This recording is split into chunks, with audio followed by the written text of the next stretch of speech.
Chapter 351. Leaving the secret territory. Momentarily, the flesh flew in all directions. The bones rumbled and rolled around on the floor. In the hot and overgrown desert, the air reeked of blood for a short period of time. This caused the people to feel sick and heightened the magical beast's excitement. As time went by, Feng Yunjing's complexion became more and more unsightly. The spiritual power inside his body was beginning to run out. And the people around him, the disciples of Lu Li's sect, were slowly dwindling. Some of them were devoured by the magical beasts and others were taken by Feng Lianing and Nie Jinchen to act as a shield. Even Feng Lianing and Nie Jinchen, who took so many of the disciples to use as scapegoats, were also becoming battered and exhausted. Above all were Feng Lianying's clothes, which were originally used to showcase her elegant figure. Although they did have some defensive attributes, how could they possibly be enough to endure against the magical beasts? By now her clothes had already been torn into shreds by the magical beasts, showing faint traces of her underwear. Most of the disciples of Lu Li's sect had already been injured or dead, leaving almost none left. Feng Yunjing was stuck in combat with the rank 6 magical beast as the 3 rank 4 magical beasts pounced towards Feng Lianing. These several people's spiritual power was almost used up. Feng Lianing couldn't hold it anymore, she fell apart and shouted. No! No! I don't want to die. Save me, ah! Nie Jinchen, don't you like me? Quick, save me! Saying this, she grabbed Nie Jinchen and pulled him in front of her. Quick, block the attack for me! Nie Jinchen's eyes flashed with extreme fear and shock, as he began to randomly swinging the long sword in his hand around. However, one magical beast still managed to bite down on his left hand. The only noise he heard was caw-caw as piercing bursts of pain stabbed him. Nie Jinchen could feel the bones on his left hand breaking apart. Meanwhile, another magical beast's bloody mouth came near his face. The fear of life or death scared Nie Jinchen into freezing up. He wanted to call for help, he wanted to escape.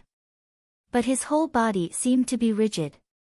Aside from desperately waiting for his death, he could do nothing else. He thought about how he granted whatever was asked for from Feng Lianing over these past 10 years, how meek and subservient he was. Then he thought about how ruthlessly she just treated him.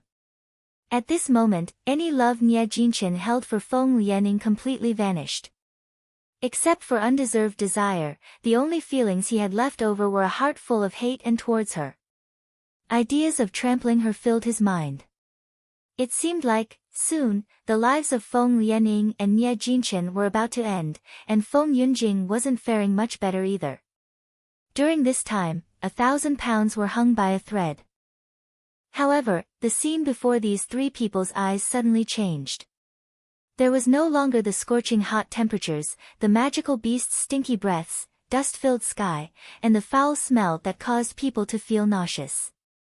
Instead, it was replaced by the sweet smell of vegetation and a gentle breeze. Feng Yunjing and the others looked all around, they found out that they were unexpectedly in the middle of a valley. Moreover, the landform of this valley was awfully familiar. Wasn't this where these several people initially entered into Sealed Dragon Domain's secret territory? This. What's the matter with this? How could they have suddenly appeared in the middle of a group of magical beasts? Then, in the blink of an eye, leave the secret territory? Feng Yunjing was both shocked and angry when he suddenly heard a shout. Ah! The rank 5 spirit crystal I just won, I was clearly holding it in my hand. Why is it missing now? I was clearly in Burning Heaven realm just a moment ago, but in the blink of an eye I'm here now. The box full of spiritual fruits I harvested, its value was millions of crystal stones worth of treasures. With great difficulty I was able to defeat the guardian beast in order to pick these fruits. How are there none left now? In the end, who's done this? Why have we all been sent out? Chapter 352. Jade Body on Display. Don't tell me that something suddenly happened inside Sealed Dragon Domain's secret territory, so it pushed us outside? Everybody's tongues were wagging, their faces were filled with shock. But nobody was able to figure out what had happened. Suddenly, someone's deep voice sounded out. I feel as if this situation seems to feel as if somebody has gained control over the secret dragon domain. What? How could this be? Legends say this secret territory is the almighty martial artist's. How could it be controlled by someone else? Feng Yunjing's face didn't appear nervous. He slowly took out a spirit pill and swallowed the replenishing spirit pill. But something gloomy and dark flashed by his eyes. Just now, he almost obtained the spiritual spring tree. But now, he failed through lack of a final effort and even lost dozens of Luli sect's elite disciples. This time, the loss Feng family suffered could be said to be disastrous. Zijin Palace's inheritance wasn't obtained, in 100 Herb missed Feng Lianying lost popular feeling, and most importantly, they narrowly missed getting the spiritual spring tree. This time, he truly didn't know what to say when he returned. It was just, how could he always feel as if all these acts were deliberately planned against Feng family? Just like the situation now, where they were thrown out of the secret territory. The martial artists before them also lost the weapons they had been carrying in their hands. And their dozen or so people were thrown into the middle of a crowd of magical beasts. They experienced 9 deaths and were still alive, one, almost not making it out alive. Could it be that someone truly got control over the secret territory? If that's the case, who was able to obtain control over the sealed dragon domain's secret territory? Could it be Nangongyu? No. Impossible. Feng Yunjing's thoughts swept past this idea, immediately denying it. What type of place was sealed dragon territory? These martial artists in front of him only knew one and understood half, too. But he, who was the person who held great political power inside Feng family, was clear. This sacred place had existed for a millennium. Every big influential family on Miluo continent had been preparing for secret dragon domain's secret territory to open for several hundred years. In the event that someone was able to get control over sealed dragon domain's secret territory, then how powerful was that person? If this type of person truly decided to oppose Feng family, then how could they, Feng family, possibly resist? Just as Feng Yunjing was just thinking about such a person, he heard a cry of surprise. In the blink of an eye, he saw Feng Lianying crawling up from the ground. It's unclear whether it was due to the fact that she was roasted by the hot temperatures inside the barren desert or if it was due to the situation with the magical beast scratching her. But when she stood up, the clothes on her body, unexpectedly, completely fell apart and turned into a puddle of powder. In a flash, Feng Lianying was no longer wearing any clothes, causing her jade-like body to be put on display. Originally, everyone was busy being angry over their lost weapons and asking why they had been sent out of the secret territory, so nobody paid attention to Feng Lianying. But everyone's gaze turned towards Feng Lianying after her shout just now. Immediately, there were gasps of surprise coming all around. No sooner after one subsides another arises.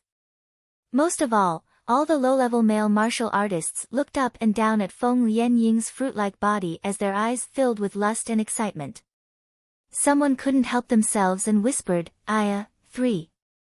This couldn't be the Ice Lotus Fairy, right? I didn't expect her to be so passionate and bold, not even wearing clothes in front of all these martial artists. Clicking their tongue, look at this soft and tender flesh, pampered girls raised by influential families really aren't the same. If I can get on intimate terms with this person, I would willingly die. How could Feng Lianying ever imagine that after struggling to escape from that beast, going back would also welcome such humiliation? For a moment, her beautiful face was snow white and her 2 hands were clenched together, hugging her shivering body. She wanted to take out a new set of clothes from her storage ring but was unable to because her spiritual power was all used up. She wouldn't be able to take anything out for a while. 9 deaths and were still alive. They were only narrowly able to escape. 2, knew one and understood half. Feng Yunjing is saying these people are ignorant. 3, Aya, a term used to express dismay, exasperation, or surprise. Chapter 353 completely ruined immediately, her pair of beautiful eyes filled with tears. It would appear to be as if I saw a white lotus, but the male martial artists all began to feel sorry and take pity on her. But there were also female martial artists who disapproved of her attitude, coldly standing to the side and heatedly mocking her. Truly shameless. Obviously, you're wanton, yet you're still sitting here putting out a pitiful appearance. Exactly, if I was her, I would have been ashamed to even see people. Unexpectedly she puts on a pitiful face trying to get me to feel sorry for her. What ice lotus fairy? All I see is a white lotus flower putting on an act of flirtatious behavior. Feng Lianing just got up before realizing how awful her current situation was. Originally she wanted to put on a weak, couldn't-do-harmed expression in order to evoke some sympathy. But now, having heard the comments of these women, her face twisted and the shame in her eyes completely changed to bitter hatred. In the end, who was it who harmed Feng family? Who caused Feng Lianing to make such a fool of herself? The painstaking effort she exerted to build up her image these past few years, her blissful fated marriage. It was all ruined in these short few days, completely ruined. No. No matter who caused her to be so humiliated today, she wanted to put it all on Shiyu, that slut. She definitely won't let go of that slut. There will be a day when she kills that slut and leaves her without a burial site. Under other people's loathing, wanton, passionate, or criticizing gazes, Feng Lianying's body had almost no clothing to cover herself and felt as if there were brambles and thorns on her back. 1. Unfortunately, she completely wasted her spiritual power, she couldn't even take out one piece of clothing. Her eyes were reddened with tears. Suddenly, a warm piece of clothing was draped over her, covering her body. Feng Lianing turned her head around and saw Nie Jinshan's deeply concerned gaze. Lianing Mimi, are you okay? Those magical beasts from before didn't hurt you, right? Feng Lianing stared blankly, recalling her previous actions inside the group of magical beasts, how she pulled Nie Jinshan in front of her to act as her shield and suddenly felt as if she had a bit of a guilty conscience. Nie Jinshan seemed to have not noticed her emotions, softly saying, if Lianing Mimi doesn't take offense, she can wear my clothing. At first, Feng Lianing was embarrassed. But after raising her head up and seeing Nie Jinshan's tender and infatuated gaze, she stood up, feeling proud and arrogant again. Nie Jinshan was the dog that stuck to her side. No matter how many times she tossed him around or humiliated, he would never betray her. Although she didn't care much for this dog continually pursued her. This greatly satisfied her vanity. Feng Lianing was too busy feeling proud of herself and didn't notice Nie Jinshan bowing his head down to cover the cold look flitting through his eyes. Just as Feng Lianing put on Nie Jinshan's clothes, Feng Yunjing coldly smiled. Let's go. We'll return to Feng family first before discussing. They must go back as soon as possible and report today's matter to their elders. As for Feng Lianing, that stupid woman who lost face today. Feng Yunjing already concocted a plan to completely abandon this waste. Watching as Feng Lianing and Feng Yunjing prepared to leave, the people who were previously too scared to speak out in front of Feng family's great prestige suddenly shouted out. The scene regarding Feng family's eldest daughter, the Ice Lotus Fairy, was quickly spread through word of mouth. Everybody repeated over and over again how Feng Lianying's body was on display after everyone left the secret territory. By the next day, the news was popular gossip alongside news of Sealed Dragon Domain's secret territory. In Yanjing City, inside all the great streets and alleys, too, everybody knew this information. 1. Brambles and thorns on her back, she felt uneasy and nervous. 2. Great streets and alleys, everywhere in the city. Chapter 354 Repaying double the amount. Watching as the three figures vanished, the little golden dragon standing by Heshi gloomily said, such a pity. If this time when the secret territory's control is being handed over was longer, then those three people would have been torn apart by the magical beasts. Contrary to one might think, Heshi didn't seem to have any big reaction. She was standing to the side, looking over all the treasures she plundered today. Faintly saying, Feng Yunjing is at nascent soul stage. If his life was truly in danger, the magical beasts may not be able to do much damage to him. In fact, he may even do damage to the secret territory instead. You should have also seen the chilliness in Nye Jinshin's eyes. Looks like he won't be protecting his Ice Lotus Fairy with all his heart anymore. To add on to the fact the shame Feng Lianing just lost in front of everyone, it won't be long before everyone knows about what happened here. Hee. Inside Sealed Dragon Domain's secret territory control room, Hashi could not only control every corner inside the secret territory, she could clearly see about 10 kilometers outside as well. In other words, even if she didn't leave the secret territory, the entire Tsang Mountain was under her control as well. Therefore, even though Feng Lianing and the other martial artists were kicked out of the secret territory, Hashi could still clearly see all of their actions. Hashi's mouth lifted up into an unfeeling smile, and in passing she waved her hand, taking the treasured items she just earned into her space. Unhurriedly she said, Feng Lianing, this vicious and merciless White Lotus. First she hurt you and Dan, then she continuously plots against me, trying to kill me. How could she die so easily to those magical beasts? Isn't that too convenient for her? Rest assured Long, this woman hurt you and Dan. There will definitely be a day when she repays you double the amount. After Hashi's words, she listened to the little divine dragon getting fired up.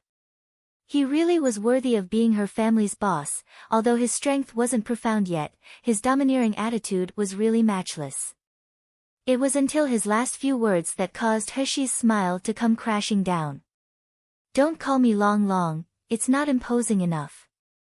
I'm the magnificent golden dragon, how can I be called such a wet behind the ears name, too?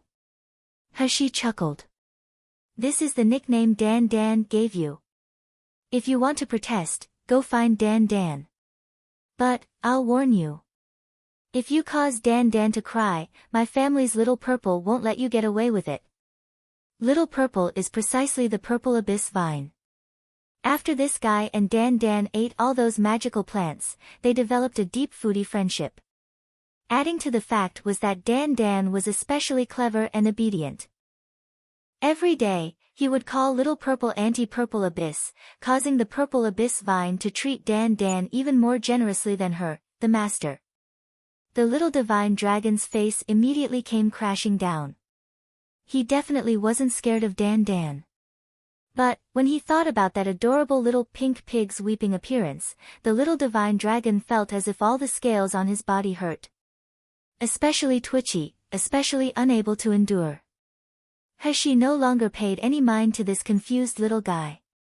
She tilted her head up, directing her attention to the top of the room. Actually, this secret room was not just a singular room, but the basement of a palace. After gaining control of the secret territory, Hashi found that the ceiling in this room was completely clear. Looking up, she could see what appeared to be the site of a dazzling palace.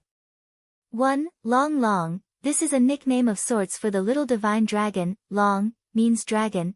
2. Wet behind the ears, immature and unexperienced. Chapter 355 Overcoming Catastrophe. To ascend heavenwards from here, one could see the faint shadow of a flying cyan sword. The little golden dragon followed Hashi's gaze and looked at the flying cyan sword. His face couldn't help but be filled with a longing expression. That's the heart of Sealed Dragon Domain. It's also the most precious item inside the entirety of Secret Territory, Sealed Dragon Sword. That year, when my family's master flew upwards, he used this exact spirit weapon. At that time on Miluo continent, my master killed gods if gods blocked and killed Buddhas if Buddhas blocked. 1. Except for those old fellows who were on the same level as master, other people couldn't even see master's back. And I am one of master's spirit pets. How powerful is that? Nobody is my rival. But afterward, when master overcame catastrophe and ascended heavenwards, 2, Qing Sha and I failed and were unable to follow master. Spirit beast Qing Sha was completely extinguished. All that's left is a broken strand of primordial spirit that's left by the owner inside the secret territory. But I'm better than Qing Sha, that idiot. Although I was also extinguished, the dragon race has the ability to reincarnate. We can reincarnate if we give up on our cultivation and start fresh. So, Master left sealed dragon domain to me and left the sealed dragon sword on me, so it wouldn't fall apart. Letting me wait for a fated person to come in and break the seal so that I may see the light again. However, although the seal has been removed and I can cultivate again, I can't see my master ever again in this lifetime. Flying beyond the boundaries. Heshi's eyes brightened up and her lips curled up into a fighting spirit smile. Ever since she came to this strange world, she never thought about stopping her steps. Becoming stronger, stronger, stronger until she can't be restricted or suppressed again. Until her two eyes can look over the whole world and her feet can walk over every inch of land. Looking at the little golden dragon's sadness, Heshi smiled proudly. Isn't it just ascending upwards after overcoming catastrophe? After being defeated once, what are you afraid of? If you follow me, there will surely be a time when you can attempt to overcome catastrophe and ascend heavenwards again. When the time comes, are you scared you won't be able to find your previous master? The little golden dragon was stunned. It wanted to ridicule this woman overestimating her capabilities. One needed to at least be at Meridian stage to overcome catastrophe and ascend heavenwards. This was such a distant matter, saying these words now, it was just indulging in one's fantasies. But seeing Heshi's brilliant and bright eyes, the little golden dragon suddenly felt as if it was unable to refute her words. It always felt as if, no matter what formidable task this girl in front of it said, she seemed to always be able to accomplish it. Heshi no longer talked and pitifully looked towards the sealed dragon sword. Because the level of the sealed dragon domain's secret territory was too high, she was unable to access some places, even though she was now in control of the secret territory. For example, the sealed dragon sword inside the palace's main hall. At the very least, she needed to be gold core stage in order to bypass the restriction. Otherwise, if you are able to hold the sword but you hurt all sides. Just think about it. But it's just wishful thinking, nothing more. If she was truly able to take out the sealed dragon sword, the little golden dragon was afraid that she would be chased by people everywhere. After finishing dealing with the secret territories matters and sending the little golden dragon into her space, Heshi went back and appeared in front of Nan Gongyu. Sheer. Upon seeing Heshi, Nan Gongyu firmly carried her, his face was full of anxiousness. Did you get hurt? Sensing Nan Gongyu's anger and concern, Heshi was distracted. Immediately, she softly said, didn't I leave you a slip of paper saying that I was fine? 1. Killed gods if gods blocked and killed Buddhas if Buddhas blocked, to overcome every obstacle. 2. Overcoming catastrophe to ascend heavenwards. After overcoming some calamity, one will become a god. Chapter 356 Are you willing to marry me? After Nan Gongyu held on to her for a moment, he slowly loosened his grip on her. Pinching her nose and faking anger, he said, you still dare to talk. You left only a slip of paper with no trace of you around, how was I supposed to know if you were coerced into doing that? Do you still say that I shouldn't have worried? Heshi lowly coughed twice, she was rarely embarrassed. But at that time she wanted to let Feng Lianing and Feng Yunjing experience some unluckiness. Momentarily, she was up to her ears in work. 1. So, she only had time to hurriedly leave a slip of paper for Nan Gongyu and the rest of them. At the time, she didn't think too much of it. Wu Yu and Gu Lu Feng weren't as anxious as Nan Gongyu, but when they saw that Heshi returned safe and sound, they were also quite happy. But thinking about how those several people inexplicably ended up outside the secret territory, Wu Yu couldn't help but ask, it's very strange. With sealed dragon domain's secret territory being so big, unless someone touched the control core, how could everyone has been sent out? Don't tell me that the secret territory encountered some sort of problem. Unless someone obtained the sealed dragon sword. As everyone knows, sealed dragon domain was used to hold the sealed dragon sword. If someone was able to get the sword, then secret territory's core control would certainly open. Heshi rubbed her nose and didn't dare to say any more. The little golden dragon had said that before she could hold the sealed dragon sword, she must not let anyone know she was the owner of the secret territory. This included even the people closest to her. Otherwise, if someone killed her, the secret territory would collapse and the little golden dragon would experience a violent death. Nan Gongyu looked at the deep burning in Heshi's eyes. He seemed to have finally guessed what was going on. But instead of saying anything, he rubbed the top of Heshi's head, softly saying, "Sheer, do you want to come back to Hell King Manor with me?" Heshi gloomily shook her head. "Why do you want me to follow you back to Hell King Manor? I still have to settle some matters inside Sung Mountain. Once I finish dealing with them, I'll return to my own courtyard." Unexpectedly, Nan Gongyu didn't continue to insist. Nodding his head, something gloomy flashed in his eyes. "You returning to your own courtyard is good too. I'll let Wu Xan follow you, to protect you." Just as Heshi was about to retort, Nan Gongyu extended his hand out to softly caress her warm cheek, saying with a gentle and low voice, "During this time, I won't be able to come find you. You have to obediently take good care of yourself and wait for me to come back, and, too." Heshi unhappily slapped his hand away. Unexpectedly, when she slapped his hand, her hand landed on top of his. Unlike previous times, Nan Gongyu extended his other hand and brought her into his embrace. His deep voice, which faintly seemed to hold weakness and praying, sounded in her ears. "Sheer, in the event that everything is over, are you willing to marry me?" Heshi was stunned. It seemed as if something was stuck in her throat, leaving her speechless. Heshi vaguely knew that Nan Gongyu needed to attend to a very important and dangerous matter. So the words he spoke just now seemed to sound like his last dying words.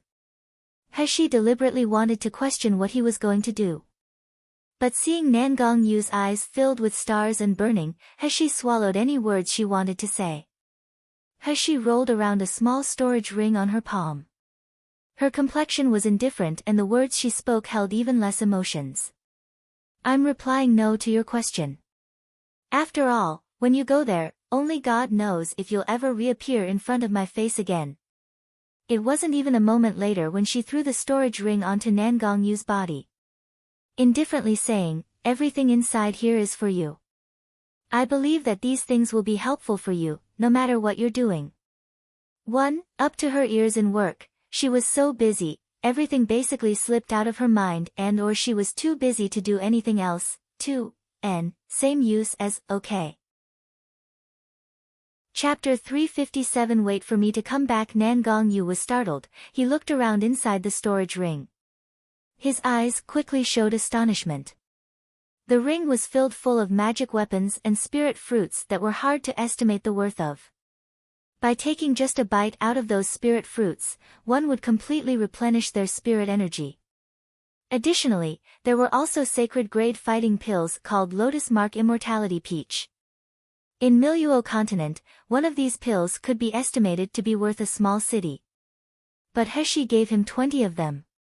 So much so that inside the pile of magic weapons, there was a flying purple sword. Nan Gongyu's expression was extremely moved. The flying sword appeared in his hand. It quickly released the sound of an imperial chant. "This is..." Heshi pursued her lips. "This isn't the real sealed dragon sword, it's a fake the real owner made. But its power is 50% of the original sword. I can't use it at my current strength, so it's better to give it to you." This fake sealed dragon sword was originally inside the desolate desert realm. It was there that Heshi noticed its power was formidable. No magical creature dared to enter within 10 li, of it. So, she took it out. It was only after she took out the fake that she gloomily discovered she couldn't use it. Forget about it, she can't use the real sealed dragon sword. But now, she can't even use the fake one. She can only stare at it, too depressing. Looks like the most important thing to do now is increase her strength. Nan Gongyu dazedly stared at the long sword in his hand. Nan Gongyu's eyes glittered with tears. Heshi looked at Nan Gongyu, who seemed to have turned stupid. She thought he couldn't look up to this sealed dragon sword and wanted to say something. But before she could, Nan Gongyu suddenly extended his hand out and brought her into his embrace. Hugging her closely, he seemed to want to embed her into his flesh and blood. In my life, I've always been fighting alone from the beginning.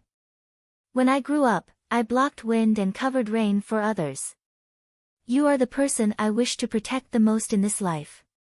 But you're also the first one that I can't shield under my wing. Sheer, wait for me to come back. You can't become fond of other men, you can't look at other men, and you can't let yourself be hurt. During the first half of Nan Gongyu's words, He smiled and felt moved. But after hearing his last sentence, she couldn't help but roll her eyes. Pushing him away, she said, "Are you finished with your, this can't do, and that can't do?" This time, Nan Gongyu didn't continue speaking. He deeply stared at He, seemingly trying to engrave her image into his mind. Then he quickly turned and left. Qing Long and Wu Yu quickly followed Nan Gongyu, walking along beside him. They saw him tightly biting his jaw and push his heart down. Master didn't tell Wang Fei the matter they were dealing with this time was to deal with the Feng family at a date earlier than what was originally planned. And Feng family not only had the support of Lu Li's sect and the foundation of a millennium, they also had Feng family's scary influence. It could be said that in terms of going against Feng family this time, Hell King Manor didn't have much odds of success. But Master couldn't wait to abolish Feng family, he couldn't wait to get rid of Feng Yunjing and Feng Lianing, those two people who wished to bring harm to Wang Fei. Even more so, he couldn't wait to impressively marry Wang Fei through the door. Watching Nan Gongyu and the others leaving, He's heart gave birth to indescribable sorrow. But she quickly threw this sorrow to the back of her mind. Turning around, she walked towards Gu Lufeng, Zhou Yenan, and Gui Dao. Gu Lufeng was distracted, he couldn't help but keep thinking of the intimate moment He and Nan Gongyu just shared. He had a delicate face, long eyelashes that slightly trembled, bright eyes, and white teeth. So much so that compared to Nailin Yanming, the women in the drawing, to some degree, she was more elegant. Chapter 358 Returning home. The more Gu Lufeng imagined He as a woman, the more his heart swayed and the face behind his mask was flushed. But quickly, he came back and saw He's concentrated expression as she used a needle on Gui Dao. The gentleness in his heart scattered and made way for appreciation and respect. Shi Yu was clearly a male. Furthermore, he was a highly skilled genius doctor and he was his close friend. How could he, Gu Lufeng, think of him, Shi Yu, with such thoughts? Gu Lufeng suddenly felt ashamed. Lowering his head, he didn't dare to look at He face to face. Zhou Yenan thought this his family's master was too embarrassed to ask He, but at this moment, he couldn't deal with that. Walking 2 steps forward, he asked, "Shi Gongzi, that day, when we were inside Zijin Palace Hall, you asked why we would risk our lives to save you." He nodded her head. "You want to ask me to save Gu Liufeng's mother?" "Precisely." Hearing what was said, Zhou Yenan felt overjoyed at the good news.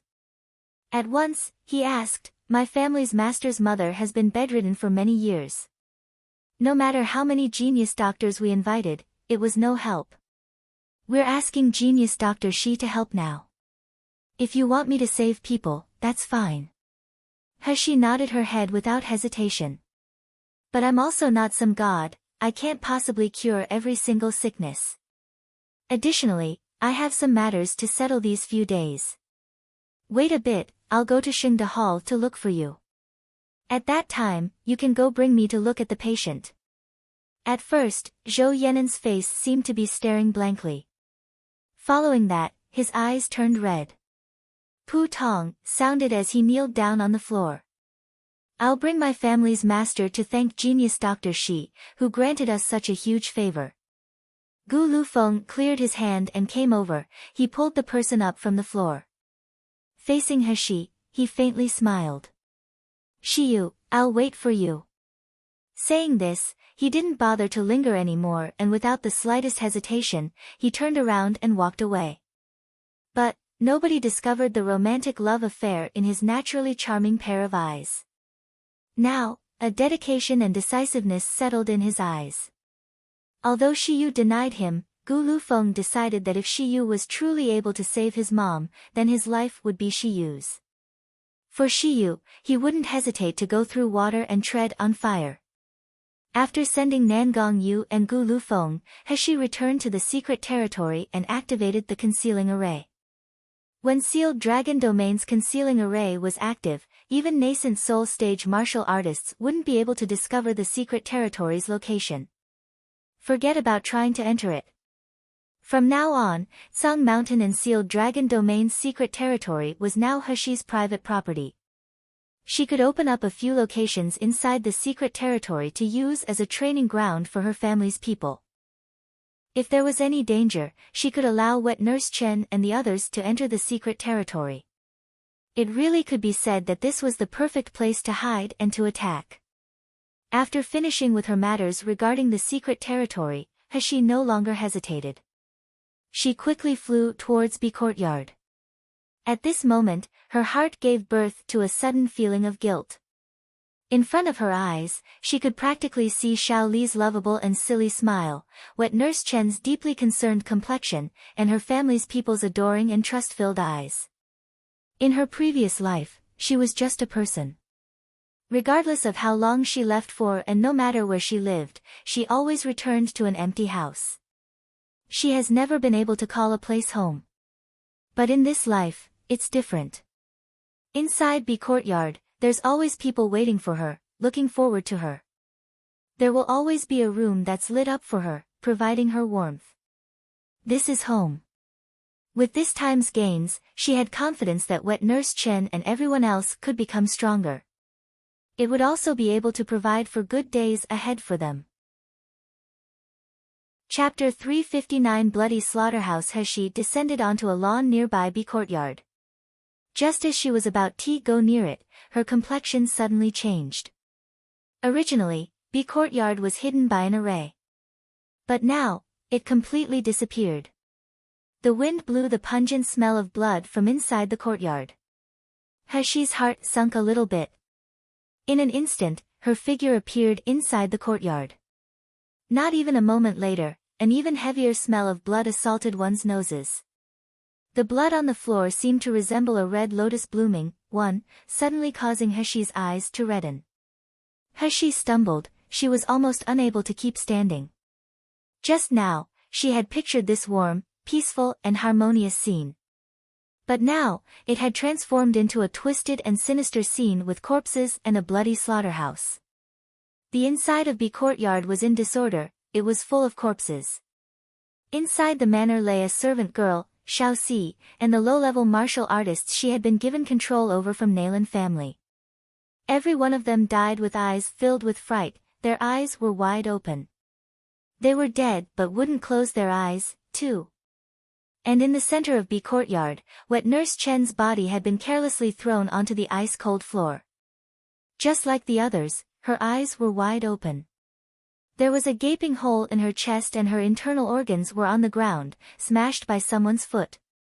Wet Nurse Chen's eyes had unwillingness and tears of blood, flowing out. As if she had been shouting to be able to see her family's young lady when she was at death's doorstep. However, her breath had long since been cut off and any sign of life had disappeared. Even if Heshi had better medical skills, it's impossible to revive a dead person. Heshi slowly walked up to Wet Nurse Chen. Crouching down next to her, she closed the eyes that were filled with remaining grievances. Softly saying, "Wet Nurse, Heshi has come back. Forgive me, Heshi came back late." A flicker of light passed through her eyes, but it quickly changed into coldness that resembled the Azura from hell and killing intent. Her lowered voice was clear and pleasant to listen to, but it also carried a coldness that had people's hairs standing on end. "Wet Nurse, you can rest assured. I'll definitely make the people who did harm to you repay you 100,000 times. Wet Nurse, when you've arrived on the Yellow Springs road, you must walk slowly so you may see their headless bodies, their expressions seeing there at the end, oh." After she finished speaking these few words, little by little, she gently took Wet Nurse Chen's internal organs and reinserted them into her stomach. Then, she took out a silver sewing needle. Her hands were quick and moved as if they were in a dance, sewing back the cut-open stomach as if it hadn't been damaged before. The elegant youth's expression was distinctly cold and the corner of her mouth even held a sneer. She sat on the floor, in between the blood, bodies, and wreckage. Her 2 hands were covered in blood. But her finger, which was well-proportioned and seemed to be carved from jade, held a needle and seemed to be a dancing as if it was a fantasy. She resembled a demon who had walked out of hell. So beautiful, so brilliant, but also so frightening, allowing people's hairs to stand on end. Wu Xian, who had received an order from his master, hurried over to the courtyard at this time and saw this precise scene in front of his eyes. Even Wu Xian, whose heart was cold and had seen the whole world, held his breath from intimidation. Previously, Wu Xian wasn't fond of He.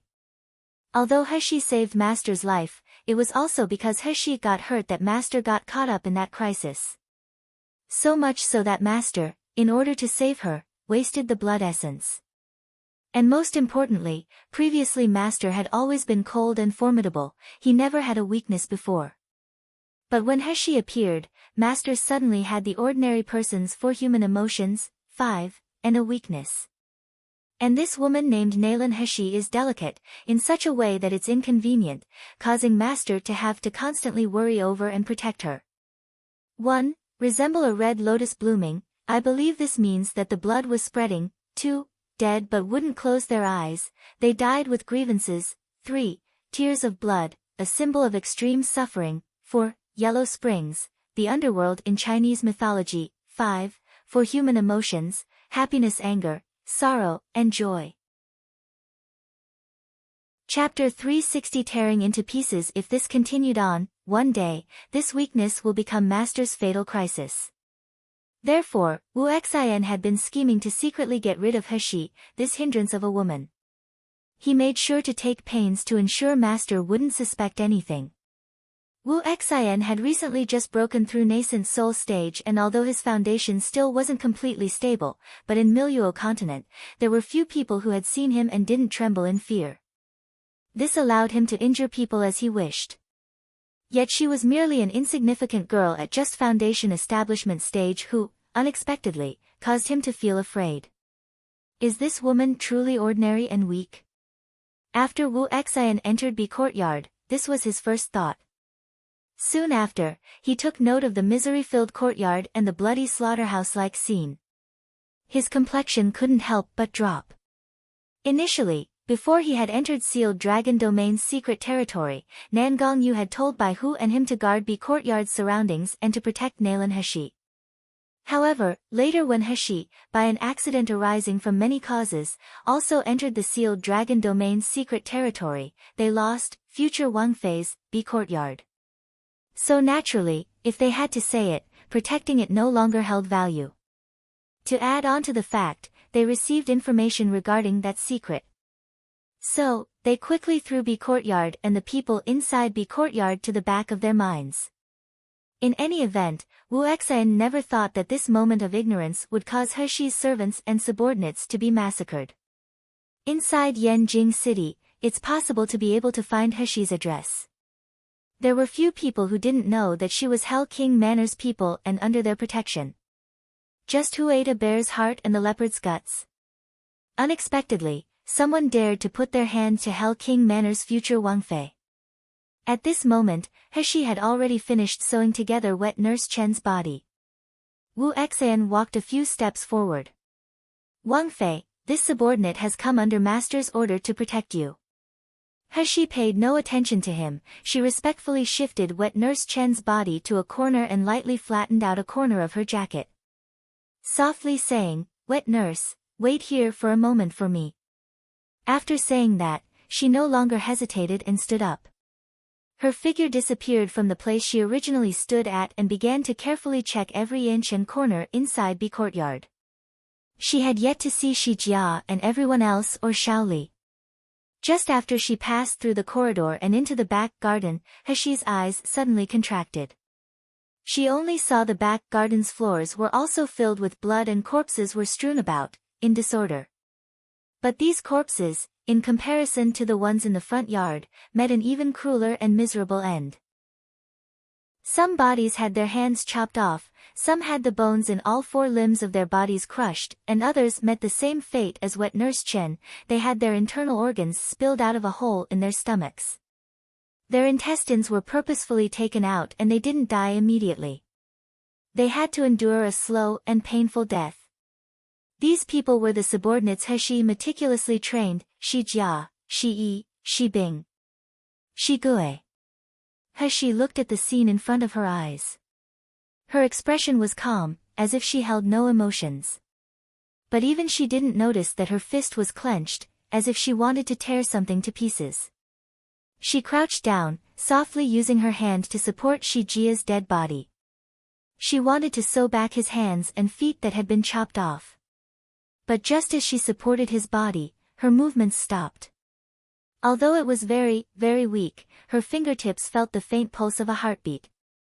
A bright light shone in Heshi's eyes. She didn't hesitate and quickly took out silver needles from her space. One after another, she inserted them into the holes in Shi Jia. After being completely ignored by Heshi, Wu Xian felt unsatisfied. But thinking about B Courtyard's miserable state, he still slowly followed behind Heshi. PFF, of course not. Our Heshi has MC plot armor. Chapter 361. Putting together corpses. But seeing the scene in front of his eyes, he became stupefied. Unexpectedly, Heshi was sticking needles into the corpse. And furthermore, she was also bringing the chopped off hands and feet over. Once again, through flying needle and running seam, she sewed together the 4 limbs again. Wu Xian admitted that this girl's appearance when she was concentrating on stitching was so pure and holy, so awe-inspiring. As if she was set high up, too, and was a god who was able to decide whether or not someone lives or dies. After she sewed Shi Jia's 4 limbs back on his body, except for a light scar, you surprisingly couldn't see that the 4 limbs had previously been chopped off. But this couldn't be changed. Naylan Heshi already experienced too much stimulant ion and she was already close to collapsing. If not, how could any regular person be able to treat the dead bodies and even take the chopped off hands and feet? To be able to cautiously and solemnly sew them back on. The most frightening fact was that after Heshi finished sewing Shi Jia, she didn't stop there. She took the other 9 corpses and moved them to a clean corner. Afterward, one by one she began to use acupuncture and then she began to treat their 1,000 sore and 100 whole, 3, bodies. After she finished sewing together the holes in the 9th body, Wu Xian finally couldn't help but walk a few steps forward. He quietly said, "Wang Fei, these people are already dead. You. Please restrain your grief and accept fate." The movement of the needle in Heshi's hand didn't stop, but her long eyelashes lifted up and looked towards Wu Xian's confused face. The haughty expression his eyes looked at her, clearly looking at her as if she was someone with a mental disorder. Heshi didn't pay any mind to him. After quickly treating the injuries on all the bodies, she took out a Zijin medicine cauldron from her space. When the Zijin medicine cauldron just appeared, it was just the size of a fist. But by the time it touched the ground, it quickly became bigger and bigger. In the blink of an eye, it became a huge stove that could accommodate dozens of people. Heshi took diluted spiritual spring water and generously poured it into the stove. It wasn't until it was more than half full that she stopped pouring it in. She took a glance at the dumbstruck Xian and slowly said, "If you have free time when you stand to the side, then use spiritual fire to add heat to the stove." Wu Xian stared blankly. Soon after, he felt some anger from shame. He was a grand nascent soul stage martial artist. But now this woman, to one's surprise, seemed to be ordering him about like she would to a little boy servant. Besides, these peoples have long since stopped breathing. Their whole body didn't show any signs of spiritual energy and life. This woman, repeatedly doing this, has she treating the corpses one by one? What is her end goal? Wu Xian forcibly resisted the urge to slap this woman. He coldly said, "Wang Fei, me calling you Wang Fei is me giving master face. It's best if you don't want a foot after winning an inch. 4. These people have clearly already died, you still need me to remind you several times. Wu Exan didn't get to finish speaking when suddenly the wing of his nose, 5, shrunk and his eyes looked unbelieving. His body was as straight as a rock, his whole body didn't dare to move. His shocked gaze stared at the delicate complexion of the nearby girl. Heshi's hand held a delicate-seeming dagger. The dagger's knife blade emitted a strange, greenish-blue, cold light. At this moment, the dagger sat firmly against his neck. Seemingly, if she drew it down just a little bit more, it would cut open his flesh and allow the poison to seep inside him. Shock couldn't be used to describe Wu Exion's current mood right now. Although, just now, he wasn't completely alert and didn't have a spiritual cover. But he was still a nascent soul stage martial artist, a very minor foundation establishment stage martial artist. Wanting to attack him would be like a joke from a fantasy story. But unexpectedly, just now he didn't even see Heshi move. So much so that he didn't even know how she concealed her breath and figure before appearing in front of him. 1. Flying needle and running seam, skillful needlework. 2. Set high up, she's aloof and remote. 3. 1,000 sore and 100 whole bodies, their bodies were riddled with injuries. 4. Want a foot after winning an inch, to not be satisfied with small gains. A similar saying would be wanting a mile after getting an inch. 5. Wing of his nose, the ala of the nose, wing of the nose, is the lower lateral surface of the external nose. Chapter 362 Alive. See, the little girl's figure was much shorter, smaller, and more delicate when compared to his. At this moment, she was holding a dagger. Raising her head to look at him, her eyes were filled with expressions of cruelty, coldness and determination.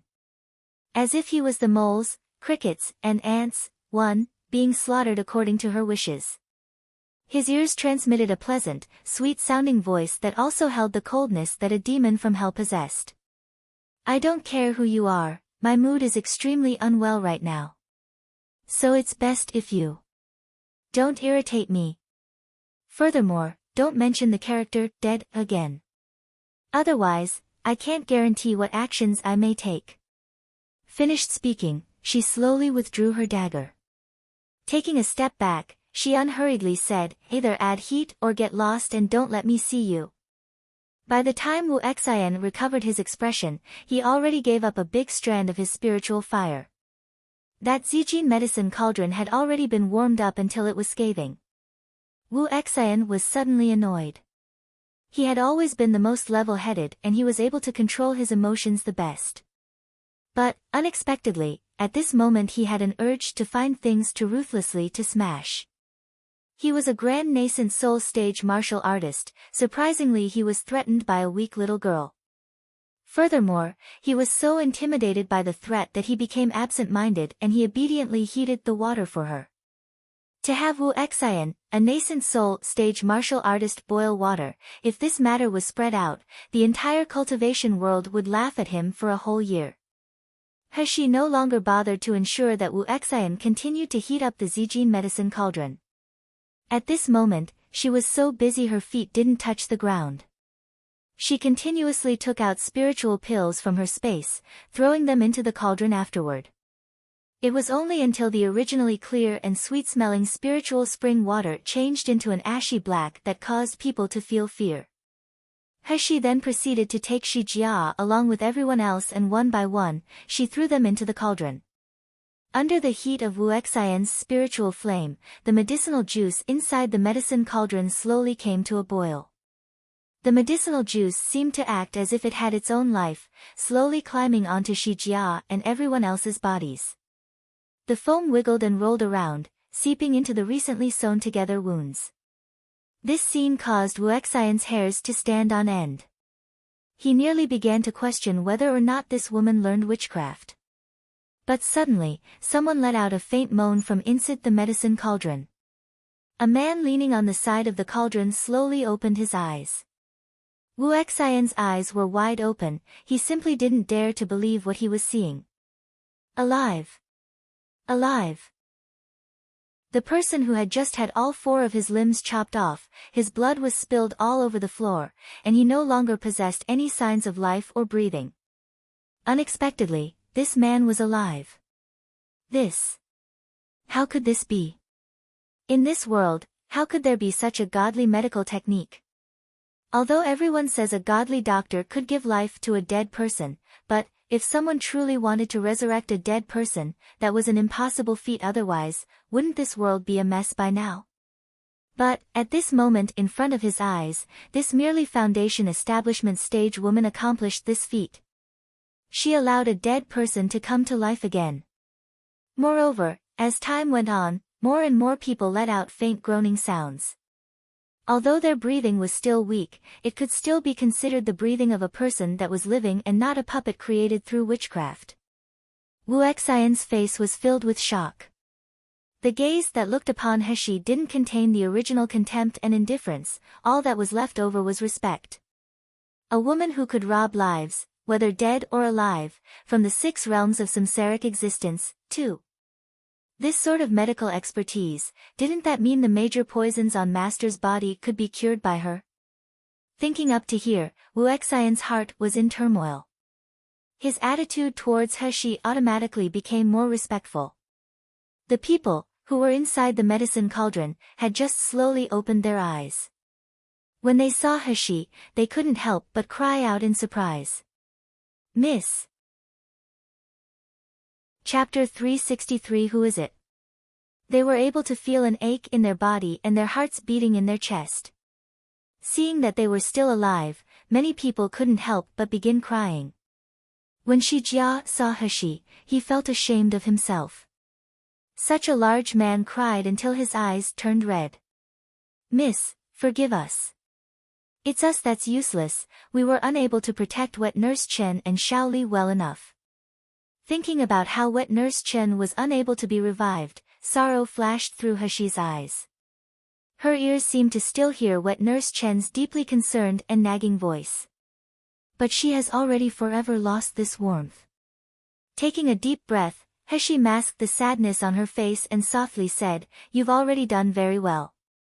As far as I'm concerned, as long as you're able to live on, then you've already done very well." After Heshi said these words, the remaining large guys that were holding back tears couldn't help but cover their faces and began to boo-hoo, and cry. It was Miss that gave them a completely new life, allowed them to cultivate, and allowed them to experience a much easier and cozier life when compared to normal martial artists. Miss gave them so much, but they had never done anything for Mississippi. Now, they couldn't even properly protect the tiny bee courtyard. Wet Nurse Chen and Xiao Li, wastes like them, deserved to die. But, not only did Miss not scold them, she also tried her hardest to bring them back from death's abyss and said that all they needed to do was continue staying alive. This great favor, this type of trust, a torn body and crushed bones, too, wouldn't be enough to repay it. Even repaying generation after generation wouldn't be enough. Seeing this group of large, tough men crying like this, Heshi couldn't help but let out a sigh. Alright, stop crying first. Tell me, who was reckless enough to attack this place? And where is Xiao Li? At once, Shi Jia said, we also don't know who attacked this place. But they kept telling us to hand over Shiyu, godly Dr. Shi. All along, Xiao Li Gunyang, 3, was protecting Wet Nurse Chen. We wanted to let Wet Nurse Chen and Xiao Li leave first, but our strength was not equal to theirs. Shi Jia hadn't finished speaking before Zhang San's weak voice sounded out. Miss, I heard that Xiao Li was taken away. They also said they wanted to leave a brief note in the central room, telling you to bring some extinct skill to bring the person back. Shi Jia and everyone else's injuries were extremely serious. Against all common sense, they were able to continue living on because Heshi had previously given a body-strengthening pill for them to eat. So, by the time Heshi came to treat them, she was able to retain their lives. Everyone else in B Courtyard died, only Zhang San was able to preserve his life. Zhang San, this fellow, had always been very astute. After receiving an attack, he took some corpses to cover his body with and pretended to be dead. Only by doing so was he able to avoid a fatal hit. Not only that, he was also able to overhear the group of people's conversation. Zhang San paused, his pale face coughed a few times before continuing. Miss, no matter what, you must not go to that place. I heard them say that they already set up a trap. They're just waiting for you to go walk right into it. Furthermore, and inside that group of people, there were some individuals I felt were familiar. Just now I recalled who they were. She lowered her voice. Who is it? She was very curious as to who was sick of living, who was it that wanted to go take a walk inside Yama's palace hall. Zheng San coughed twice again. The hesitation in his eyes changed into affirmation. It was Ji Xinghal's people. That's right, it was Ji Xinghal's people. Especially that young man. I recognized him, he's Ji Xinghal's shopkeeper Qin's nephew. Chapter 364 My own hatred. Naturally I have to take revenge for myself. Ji Xinghal. Very good. Ji Xinghal. Heshi's body released an ice-cold loftiness. The gloom in her eyes extinguished, just like a ghost. You guys recuperate well, without my order you can't leave this medicine cauldron. After she finished speaking, she turned around and quickly walked away. Sure enough, on a table inside the central room there was a piece of paper. On the paper there were arrogant words written on it. Shiyu, if you wish to save little Gunyang, then before Zishur, 1 time today you must go alone to the eastern outskirts of Yanjing City. Once you reach there, head to the residence that's 3 li to the north. If you pass the time or you notified Hell King to bring people, then you'll see us peel some skin off of little Gunyang. Remember, don't test my patience and come on time. When Heshi received the paper, the weak piece of paper turned into ash in her hands, dispersing onto the ground. Outside, the color of the sky was slowly turning darker and the sun had already completely disappeared from the horizon without a trace. Heshi didn't hesitate any longer, turning around she began to walk towards the outside of the room. But, she only moved 2 steps before she saw Wu Xian in front of her and blocking her. Wang Fei, requesting for subordinate to be able to follow you. Wasn't it just a few bouncing clowns, too? Regardless of whether it was Ji Xinghal or someone else, if you wanted to kill someone, wasn't it as easy as a hand's turn? 3. Heshi indifferently shook her head. No need. You stay here and guard, don't let Shi Jia and the others receive any harm. Because the piece of paper mentioned Hell King Manor, it meant that these people would likely be concerned dogs and jump over the wall, for harming Shaoli. In order to ensure Shaoli's safety, even if it's 1 in 10,000, she couldn't take the risk. Wu Xian wrinkled his brows. This subordinate's responsibility is to protect Wang Fei. Let alone with the fact that these people's strengths can't be small if they dare to provoke Wang Fei. For Wang Fei to go into the tiger's den alone, if any mishap happens, then what does this subordinate explain to Wang Ye? Heshi sneered and slowly said, the people they injured are my people. This is my, Nalan Heshi's, hatred. Since it's my hatred, I naturally have to take revenge myself. Moreover, the revenge has to be slow. I'll let these people clearly understand what type of people they shouldn't provoke. They will pay a terrible price. Heshi looked at Wu Xian and suddenly softened her voice. Just then, thank you for helping me add fire. Now, I ask you to guard this bee courtyard. After all, this is a warrior at nascent soul stage. Others would agree to light their own fires and protect themselves. No matter whose order it is, this sort of emotion must be obeyed.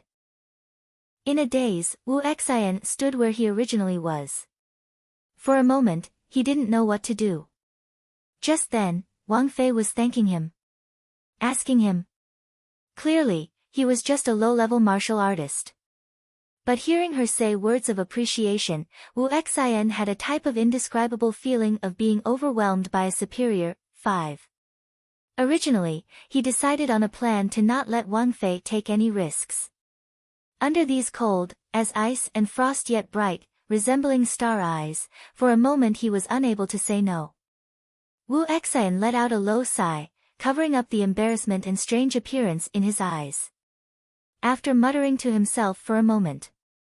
Finally, he took out a jade slip from his storage ring and handed it over to He, asking Wang Fei to carry this jade slip on her. In the time of a crisis, Wang Fei only needs to pinch it into pieces and it can block all nascent soul stage martial artists' full-strength blow. And once this jade slip has been broken down into pieces, this subordinate will immediately get notified. The first thing this subordinate will do is rush to Wang Fei's side. He was faintly startled. Soon after, she reached her hand out and took the jade slip, sincerely saying, "Thank you." She saying this, she no longer hesitated. Dodging around Wu Xian, she quickly left the courtyard, leaving on her flying sword. 1. Zisher, time between 11 p.m. to 1 a.m. 2. Bouncing clowns, there, Ji Xinghao, fools, Wu Xian, doesn't take the threat seriously at all. 3. As easy as a hand's turn, something that doesn't require much effort. 4. Be concerned dogs and jump over the wall, to be driven to a desperate action. 5. Feeling of being overwhelmed by a superior, he feels humbled. Chapter 365. No one has run away, right? The last lights on the horizon faded away. Today the sky lacked the moon and stars. Miluo continent was entirely enveloped in darkness. At this moment, both sides of every street within Yanjing City were already lit up by lanterns. The entire street was shrouded in a dim yellow light. On the East Street, people were already extremely scarce because the weather was very gloomy and lots of shops had already started to close by evening. And Ji Xinghao was no exception. Qin Hai was currently sitting cross-legged in the great master's chair and commanding a little manservant. "Let your hands and feet close the door quickly, do you hear me? If you keep dawdling I'll let you join your ancestors." 1. How could I, this daddy, invite such a useless person to the shop, simply is just losing face for our Ji Xinghao. The little manservant answered yes and grabbed the plank, about to close the door. But just as the door was about to close, a portion of immense power unexpectedly came out from the plank. The little manservant stumbled back 2 steps as a gate pillar fell to the ground and broke, letting out a sorrowful howl. Qin Hai got frightened by this unforeseen event and went into a daze. By the time he came back, a slender figure had come out of the darkness and appeared inside the dusky, candlelit store. This youth was approximately 16 or 17, wearing clothes that were white and what the average martial artist would wear. Hair was held high up by a simple hairpin, exposing a bit of a beautiful and peerless appearance. This was clearly the appearance of someone who could had such an elegant face it could cause cities to collapse, but the youth's 2 phoenix eyes seemed to contain a coldness to them.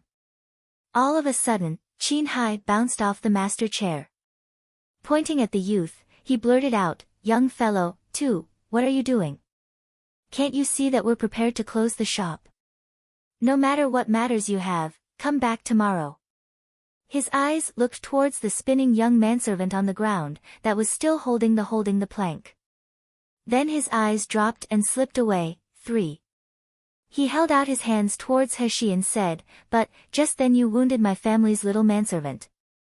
Now, you have to pay 100 yuan crystals worth of medical expenses, otherwise, don't wonder why I'm rude." The look of the youth still remained frosty, but her mouth changed into a sneer. "Ji Xinghao's people are all inside, not one has run away, right?" At first, Qin Hai was distracted, then he abruptly became angry. "Smelly young fellow, you no longer want to live anymore, right? Didn't you hear my words? You still haven't taken out 100 yuan crystals worth of medical expenses? What, don't want to give money and still wish to cause trouble? Don't look at what type of place this is." Finished speaking, he used the hand holding a cattail leaf fan and went to grab the youth. But his hand didn't even touch the youth's clothes when, all of a sudden, he felt piercing and sharp pain on the palm of his hand. Once again, Qin Hai became distracted for several seconds before he reacted. Afterward he looked on helplessly as wisps of blood came out of his wrist. Soon after, his 2 palms popped and fell onto the floor. Actually, Actually, 2 palms were simultaneously cut off. Qin Hai's eyes were filled with alarm. Ah! His mouth was open wide, producing this mournful howl. But, before his voice could spread widely throughout the quiet street, a purple vine wound around his neck, ruthlessly tightening around it and didn't allow him to make another word. And the young manservant holding onto the plank had long been scared foolish, his whole body was trembling and his teeth shook, making gij sounds. After a quarter of an hour, the purple vine disappeared and the little manservant quickly closed his eyes and fainted on the ground. This youth was evidently the person Ji Xinghel carried a vendetta against, He. She made the young manservant lose consciousness and grabbed the plank, sealing the shop closed. Chapter 366 Caged Bird Warning. There's some cursing in this chapter, I've censored it, but here's a warning anyway. Soon after, from within her body, the purple vine twisted around and came out. It rapidly grew, quickly following along cracks in the door and the wall, growing all over Ji Xinghal's courtyard. Under the cover of the night, nobody saw that the both inside and outside of Ji Xinghal's walls were densely covered in purple vines. Additionally, this purple vine separated the 2 worlds through an enchanted barrier, allowing all the people inside Ji Xinghal to become caged birds. Nobody would escape and nobody could let out any sounds. A moonless and windy night was the best time for interrogation and murder. He retook the purple abyss vine wrapping around Qin Hai. Qin Hai let out several violent coughs. Immediately he wretchedly howled like a pig being slaughtered. Because the purple abyss vine put down an enchantment, people outside couldn't hear any more sounds from inside Ji Xinghal. But, naturally, the people inside Ji Xinghal's courtyard could hear everything. So when shopkeeper Qin Fu heard the screams, he couldn't even be bothered to properly finish putting on his clothes before running out. As he was running, he also screamed, "That son of a b is tired of living. Daring to come to Ji Xinghal to cause trouble, do they know whose territory this is?" Qin Hai, who was originally wailing like ghosts and crying like wolves, immediately frantically threw himself over to shopkeeper Qin when he saw him approaching. Lifting up the arm that had been cut off at the wrist, he bawled, "Daddy, save me ah! You have to act as my master ah! My hand! My hand!" It was all that smelly youngster. He, in one swipe, chopped off my hand. Woo woo woo. Daddy, you have to take revenge for me, ah! When shopkeeper Qin saw Qin Hai's chopped off wrists, he could only see the white bone inside the fierce-looking flesh. His 2 eyes blurred and his body staggered. Immediately, he was suddenly angry. Who? In the end, who was it that dared to hurt my son? I will dismember their body 10,000 times. Qin Hai was actually his only son. Although his spiritual base is heterogeneous and his innate cultivation skill wasn't good, but he certainly had a gift for studying medicine. At an earlier time, when Dr. Xia was in a good mood, he, Dr. Xia, promised to properly educate his, shopkeeper Qin, son. Originally, shopkeeper Qin didn't set his heart on this son. But Dr. Xia's words helped fill his, shopkeeper Qin, heart with hope.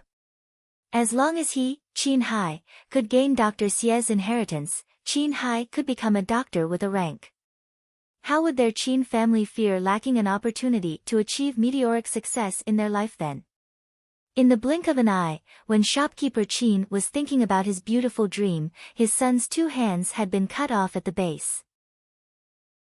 What was the use of a low-level martial artist whose hands had been cut off? Could they study medicine? Could they practice magic? Absolutely not. His sole son was now a waste.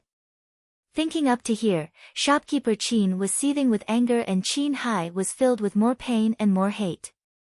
Pointing towards the direction He stood in, he bawled, "Daddy, it's him. It was him who suddenly barged into the store. All I did was ask too many questions, so he chopped off my hand. Woo woo woo. Daddy, you must take revenge for me. Let this son of a bee's 4 limbs get completely chopped off by me, ah." Shopkeeper Chin turned to face Heshi, who was sitting on the great master's chair. But when he looked at her, he got scared and jumped. He merely saw the faint yellow candle flame reflecting upon an exquisite, snow-white face that resembled porcelain.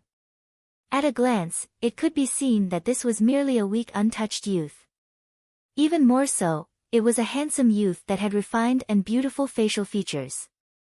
But this youth's two eyes were deep, filled with icy coldness.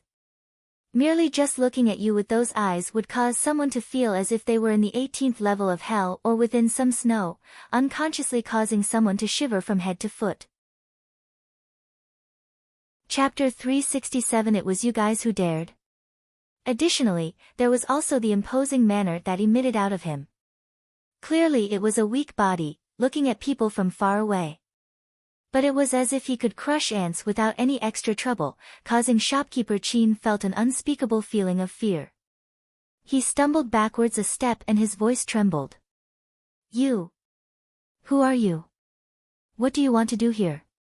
But just after speaking this, he suddenly discovered that this imposing and astonishing youth was merely at foundation establishment stage. At first, Shopkeeper Chin was shocked, he found it hard to believe. Soon after, he felt ashamed, which turned into anger. He was scared by a youth at foundation establishment stage. Although Shopkeeper Chin himself was also just at foundation establishment stage, Ji Shenghal had numerous bodyguards. Among these, there were no lack of experts at Meridian stage. For himself to be scared out of his wits by an insignificant youngster at foundation establishment, if this matter was spread out, other people would laugh until their teeth fell out.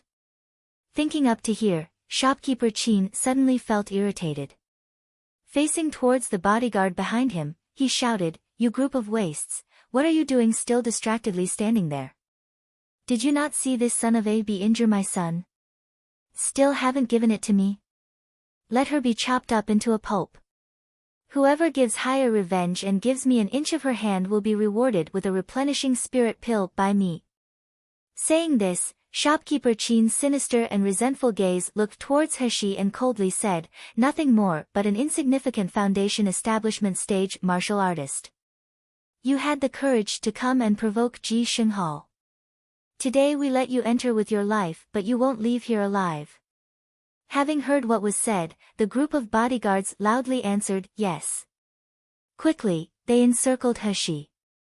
These bodyguards were martial artists hired by Ji Shenghal. The lowest level martial artist was at high-rank foundation establishment stage. Heshi was merely an insignificant and weak youth at foundation establishment stage. How could they be compared? They didn't attach any importance to Heshi.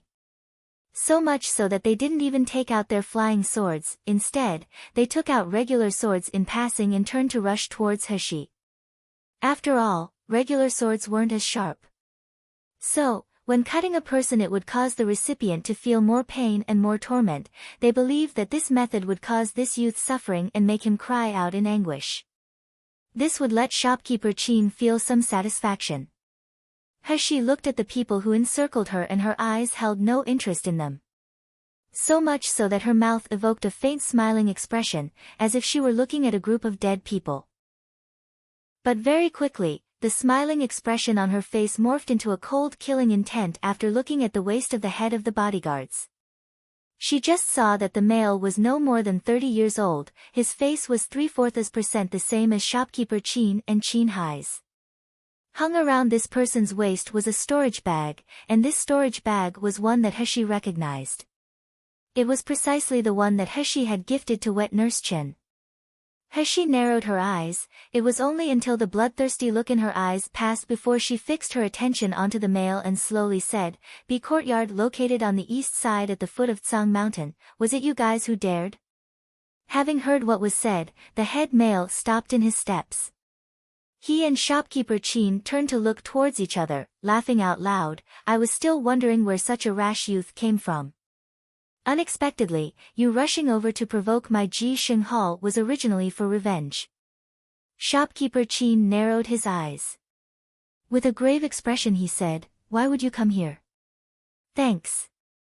Was there not a slip of paper left telling you to go to the residence in the eastern outskirts? Could it be that the youth standing before him was the brilliant genius Dr. Shi that Dr. Xia told him about? Why would he come to Ji Sheng Hall? Wasn't he supposed to go to B courtyard in the eastern outskirts? Dr. Shi and the others had already set up a good trap, they were just waiting for her to walk into it. Only, it didn't matter if she didn't go to B courtyard in the eastern outskirts, it was no problem if she came here as well. Chapter 368 Brutal killing. A greedy smile showed on shopkeeper Qin's face. As long as he could capture this youngster in Ji Sheng Hall, then how could Dr. Xia not acknowledge the situation? At that time, he, Qin Fu, wanted to fish up advantages. How was this not as easy as a hand's turn? Thinking up to here, shopkeeper Qin immediately loudly said, "Don't kill this youngster, catch him alive." Qin Hai didn't dare anymore after shopkeeper Qin said this. At this moment, although the bleeding in his hand had stopped, there were still bursts of sharp pain that tortured both his body and mind. His whole heart was filled with loathing. To add on to the fact that his hand had been broken, this was equal to the fact that he would no longer have a future after this. How could he agree to leave the matter at this? "Daddy, didn't you say that you wanted to give me my revenge? Why would you let this smelly youth get away?" Shopkeeper Qin didn't pay any mind to his son, instead, he smiled evilly towards the head male. "Afeng, I only care if his life is left. As far as whether his hands or feet are broken, it doesn't matter to me. When you start, pay attention to this." The male who was called Afeng was the same one mentioned by Zhang San, shopkeeper Qin's nephew, Qin Feng. Originally, the relationship between Qin Feng and shopkeeper Qin was separated by 1,000,000 miles. But Qin Feng's aptitude for cultivation wasn't bad, and at 40 years old he already got to meridian stage. To add on to the fact that he was very firm when doing things, it caused shopkeeper Qin to think highly of him. Even Dr. Xia was rather respectful to him. This time when they attacked the B courtyard in Sang Mountain, inside Ji Sheng Hall only Qin Feng and his several younger brothers could participate. The other bodyguards in Ji Sheng Hall didn't even meet the qualifications. At this moment, having heard shopkeeper Qin's words, Qin Feng looked towards the boss and laughed out loud. "Be at ease. I'll definitely play like a cat with a mouse and nicely tease our little godly doctor. How could I act like I did to those trashes from B courtyard? If he truly died, Dr. Xia may not look for me anymore, ah." Listening to their dialogue, Heshi's mouth slowly picked up. "Looks like I don't need to ask anymore, you guys definitely had a part in it." "We had what?" Qin Feng disdainfully looked towards Heshi, rubbing his chin. He chuckled. It was nothing more but a group of wastes, they still dared to rebel. Heh, what a pity. They were only refining stage martial artists. Even if they went all out and rebelled, how could they escape out of our palms? Saying this, he still looked at the crafty-looking little brother standing next to him. Smiling he said, Rat, do you still remember the expression of those group of people during their final struggle? That type of despair, that sort of helplessness. It really leaves a memory in someone, This rather die than submit type of people are my favorite. Watching them give up hope and become hatred but be helpless. That appearance is even more satisfying than fing a big talking young lady. The little brother who had been called a rat immediately started mischievously laughing and said, "How can I not remember? Especially that black and foolish big one. Feng Gu, do you still remember the look on his face when he saw that old lady die? Ha ha ha, thinking about it now is hilarious. I cut off his hands and feet, he even wiggled around on the floor with all his might. Really was the same as a caterpillar, it's too funny. I messed with them so much it was hard for me to kill them." Once the rat's words were said, it immediately caused Qin Feng and his little brothers to burst into laughter. They lacked any worry. In front of Heshi they began to discuss the pleasure they received when brutally killing the group of people in B courtyard. Someone said, "I pulled their intestines out and twisted it around their neck." I watched them get strangled by their own intestines, it really is too interesting. Chapter 369 Optimum Tonic. Someone else said, what a pity that B courtyard was just full of a group of old smelly men. The women they could play with were just a few ordinary rough servant girls, they would be finished after just playing a few times. If they could play with the soft-skinned and tender servant girl, it would be too good. Qin Feng clicked his tongue and sighed towards Heshi. This little genius doctor looks quite pretty. Soft-skinned and tender flesh, a beauty who's able to overturn cities. Compared to the most beautiful woman in a brothel, you are 30% prettier. Once Dr. Xia learns what he wants to from this person, will request for the genius doctor and properly play with him. Younger brothers, does this sound good? After all, today we captured him, this is an achievement. Everyone burst into laughter again, even the other bodyguards of Ji Sheng Hall were influenced by this atmosphere. Towards Heshi, they kept adding more disdain and ambition. Heshi actually softly laughed. She didn't shallowly sneer, instead, she enchantingly smiled like a demon. She softly and slowly said, good, very good. Qin Feng was momentarily lost in her smile and he became distracted. Following which he heard her indifferent voice, that sound was silky and soft. As if it were a feather softly floating in his heart, causing his heart to feel as if he wanted to do something but he lacked the courage to. But his brain kept turning over the words, what does good mean, when suddenly a purple vine that seemed to appear out of nowhere shot in front of him. Without waiting for him to respond, the purple vine wrapped around his chest. The tip of the purple vine softly struck against his thoracic cavity and a pounding heart appeared in front of Qin Feng. Qin Feng's two eyes were open wide, it was as if he had seen a ghost as he looked at the purple vine that was constantly rocking in front of him and the live heart pulsing on the vine. The purple vine seemed to be very happy as it swayed around for a while. Suddenly, it shot out a dozen or more other roots. Following that, several sounds sounded out, pu-chi, as they entered inside Qin Feng's body. Qin Feng only felt a burst of violent pain rack throughout his entire body. Throughout his entire body, there were numerous purple vines inserted inside, but not even a single drop of blood could be seen flowing out. Moreover, what was even scarier, was that within his body all the blood was draining away. No, it wasn't draining away. It was those dozen or more purple vine roots that were swallowing it. Ah, save me. Qin Feng let out a hoarse yell, but when it came out of his mouth, it was so damaged that nobody could hear it clearly. Additionally, the heart in front of him was still swaying about. The purple vine suddenly rolled up. That heart let out a peng sound before abruptly exploding open. Afterward, it was completely absorbed by the purple vine. Qin Feng felt cold from head to toe.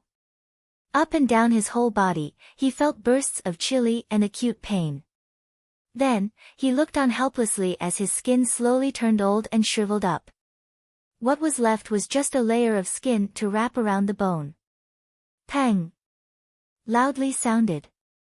The purple abyss vine had already thrown the completely sucked dry Qin Feng onto the floor. It swayed as it returned back to Heshi's side. The leaves on the vine continuously moved around, letting out rustling sounds. This was the purple abyss vine expressing its limitless cheerful emotion. Compared to spiritual energy and magical energy, the thing it loved to do the most was suck up human blood. Martial artists, in particular, had spiritual energy in their blood, which was the optimum tonic for it. It's just a pity that previously, Heshi didn't allow it to randomly suck blood. Adding on to that, the spiritual energy was very abundant in Heshi's space, so it wasn't often hungry. As a result, it didn't get to taste very many martial artists' blood.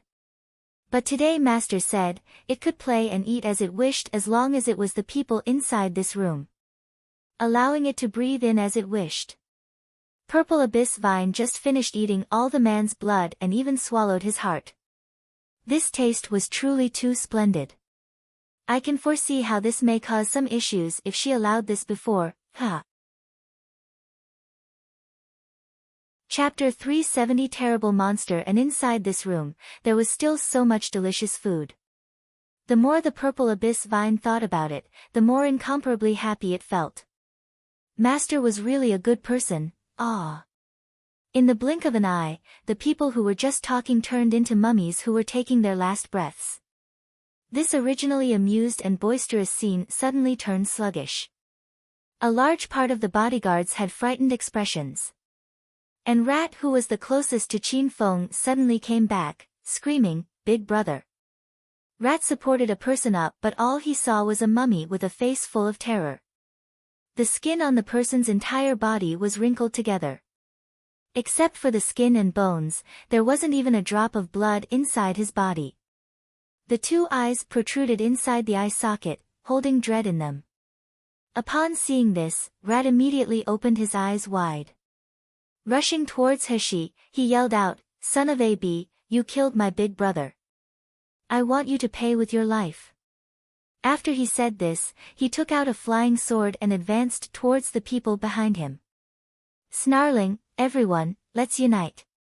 Even if that purple vine is difficult to deal with, there's only one person controlling it. If we unite and get rid of him, then we can get revenge for Big Brother."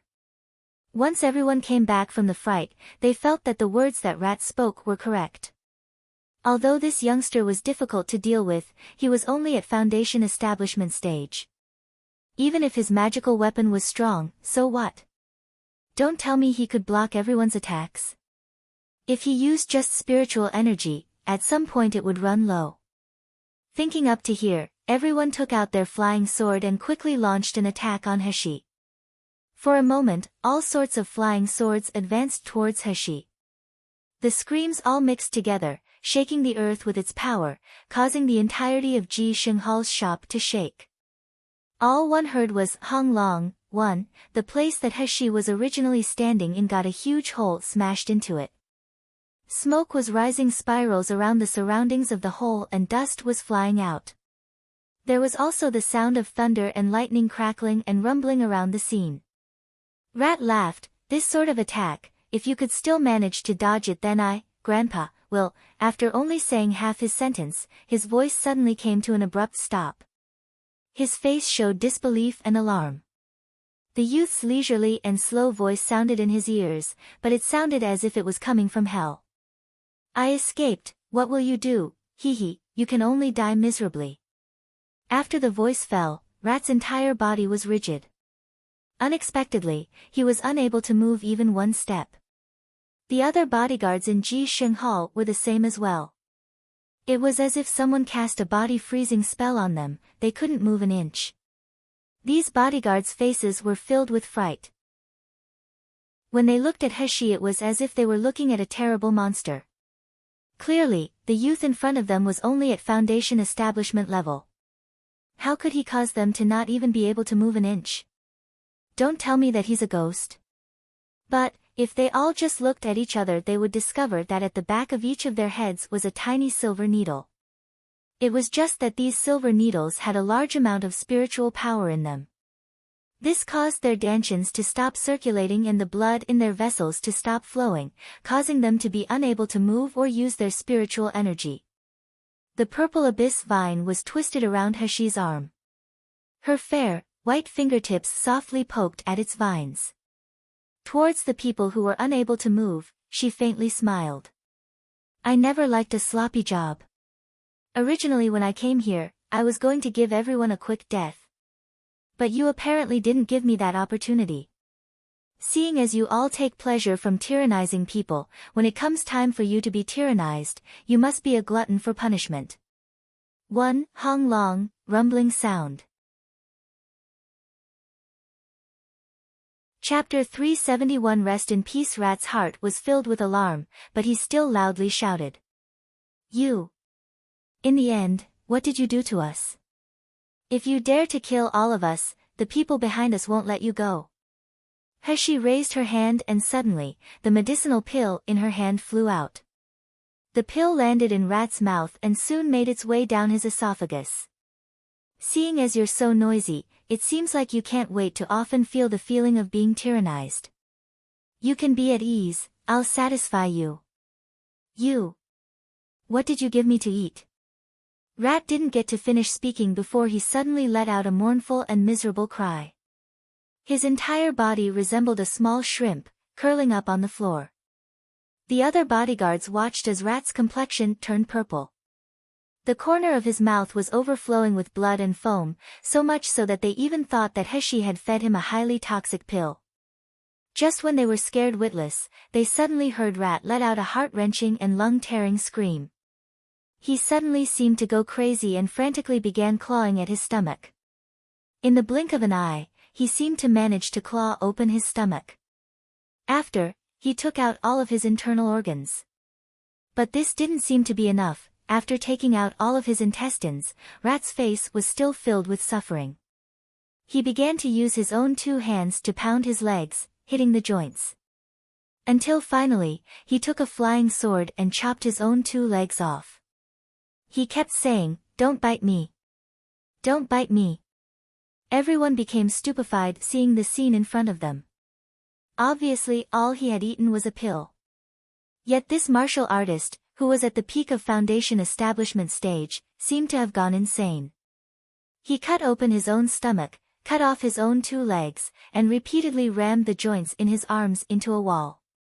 Even after his bones let out a ka-la-la sound, he still didn't stop. This scene was truly too terrifying. The eyes of the other bodyguards no longer contained hostility and fighting intense, all that was left was desperation.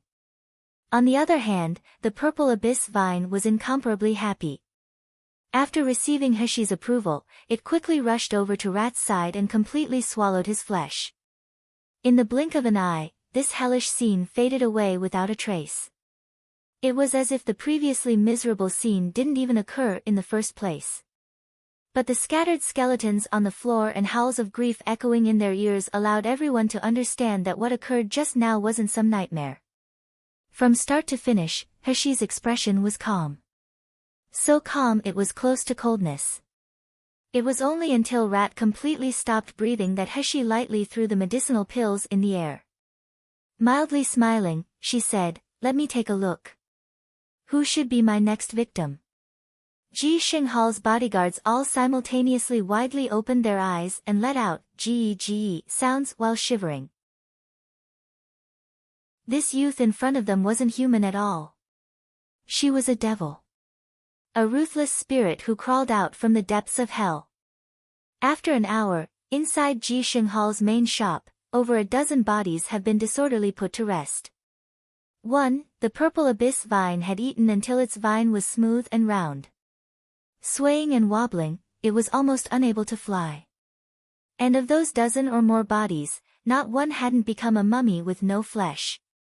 In fact, each of those bodies were left with wide open eyes. Each and every pair of eyes were filled with terror and suffering. As if dying still hadn't been able to free them from feeling desperation. If a woman with less guts was viewing this current scene, then there was a chance they would be scared so much that they wouldn't be able to sleep for several months. But as Heshi looked on, her heart didn't move an inch. All she did was blink her eyes a few times and slowly said, "Wet Nurse Chen, you can rest in peace. Heshi has already gotten revenge for you." 1. Over a dozen bodies had been disorderly put to rest. I believe that the scene was basically just a pile of dead bodies randomly put about. Chapter 372 Selfish Appearance. Finished speaking, at the turn of her wrist, purple abyss vine turned into a purple shadow that entered into the palm of her hand. Turning around, Heshi began to make her way to the corner of the room, towards the back of a screen. Upon hearing the footsteps, shopkeeper Qin and Qin Hai, who were originally hiding behind the screen, seemed to be birds who were startled by the mere twang of a bow. 1. Suddenly lifting up their heads, their faces were full of fright as they looked towards Heshi. You better not come over here. Don't kill me. Don't kill me. If you want something, I'll give it to you. Any of the items inside Ji Xinghal can be taken by you. I'm begging you not to kill me." Shopkeeper Qin's voice was filled with fright. Thinking about the anguished wailing of those bodyguards when they were at death's door, he was truly scared. Up until now, he had his doubts. Would they be able to successfully bring together Dr. Xia and this youngster? What were the odds of success? Even Dr. Xia had countless experts lying in wait. Because this youth before his eyes was too ruthless, too decisive, and had countless methods. He watched Heshi walking step by step closer to him. The purple abyss vine curled around her wrist lightly swayed around, causing its leaves to create rustling sounds. Shopkeeper Qin couldn't help himself anymore and began to shriek. Taking the son by his side, he ruthlessly tossed him towards Heshi. Having been pushed towards Heshi by shopkeeper Qin, the originally frightened Qin Hai couldn't help but begin to push his entire body towards Heshi. The loyal and protective purple abyss vine didn't wait for Heshi's order before flying out and rolling into Qin Hai's body. The sharp purple vine entered his body with pu sounds. In the blink of an eye, it had already sucked his flesh cleanly and neatly. Upon seeing this scene, Heshi's lips couldn't help but lift up into a taunting sneer. Qin Fu, who just a moment ago was repeatedly shouting that he would take revenge for his son, used that son as a shield in the face of death. In front of life or death, a person's selfish and ugly appearances would come out. Looking at it would really let people feel amused but also disgusted. Shopkeeper Qin staggered along, throwing himself at the front door of the shop and frantically began pounding on the wood door. He even took out his flying sword and began to repeatedly chop at the door, loudly shouting, "Save me! Save me! Someone inside Yanjing City is murdering people." As long as he could run away from Ji Shenghal, then he could stay alive. Because martial artists were unable to fly or fight inside Yanjing City. Murdering people was an even more serious crime. And every night, Imperial Guards patrolled every street inside Yanjing City. If he went to cry for help from those Imperial Guards, how could that Shiyu possibly contend against all those Imperial Guards? But, no matter how many times shopkeeper Qin pounded on the wooden door, it didn't budge an inch. Furthermore, he had almost yelled until his throat was hoarse. But the entire time, the outside was quiet, nobody even heard his voice. Even more so, nobody would care about his life or death. A 5th-rank magical purple abyss vine at its peak would have a strength that was equivalent to a martial artist who was at the summit of Gold Core stage. Compared to Qin Fu, who was merely at Foundation Establishment stage, how could he possibly break the enchantment that purple abyss vine had put down? Frightened, Qin Fu urgently turned his head. He wanted to run inside the courtyard and escape through the courtyard's walls. But just when he ran 2 steps, his entire body was enveloped by a purple vine and was firmly held in the air. Heshi's icy cold voice sounded out, "Tell me, who incited the matters in Song Mountain's B courtyard? If you honestly and clearly answer, I can still give you a quick death."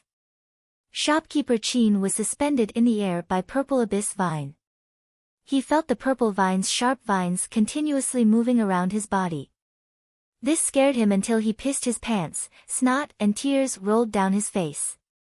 "Spare me! Spare me, ah! Genius Dr. Shi! It wasn't me. This matter wasn't done by me, it has no relation to me, ah! I'm only Ji Shenghal's shopkeeper, I don't know anything, ah!" 1. Birds who were startled by the mere twang of a bough, someone who frightens easily, possibly due to previous experiences. Chapter 373 Eastern Outskirts Other Courtyard Heshi's mouth lifted into a faint smile. "Don't know." She talked extremely slowly, but just when she just finished speaking the purple vine suddenly came out. After a whooshing sound, shopkeeper Qin's hand had been nailed to the wall. Shopkeeper Qin let out howls that resembled those of a pig who was being slaughtered. Fishy-smelling water kept incessantly coming out of the crotch in his trousers, letting out dee-dee sounds. Heshi softly stroked the foliage of the purple abyss vine wrapped around her wrist. She quietly said, "This is your last chance. If you don't say anything, I'll give you a medicinal pill. I trust that you saw the way your subordinates died. Do you want to experience the feeling of digging out your own stomach and digging out your intestines? I'll talk. I'll talk. I beg of you not to feed me that pill, woo woo woo. Shopkeeper Chin had long been scared out of his wits and didn't dare to hide even a little bit of information. It was Dr. Xie.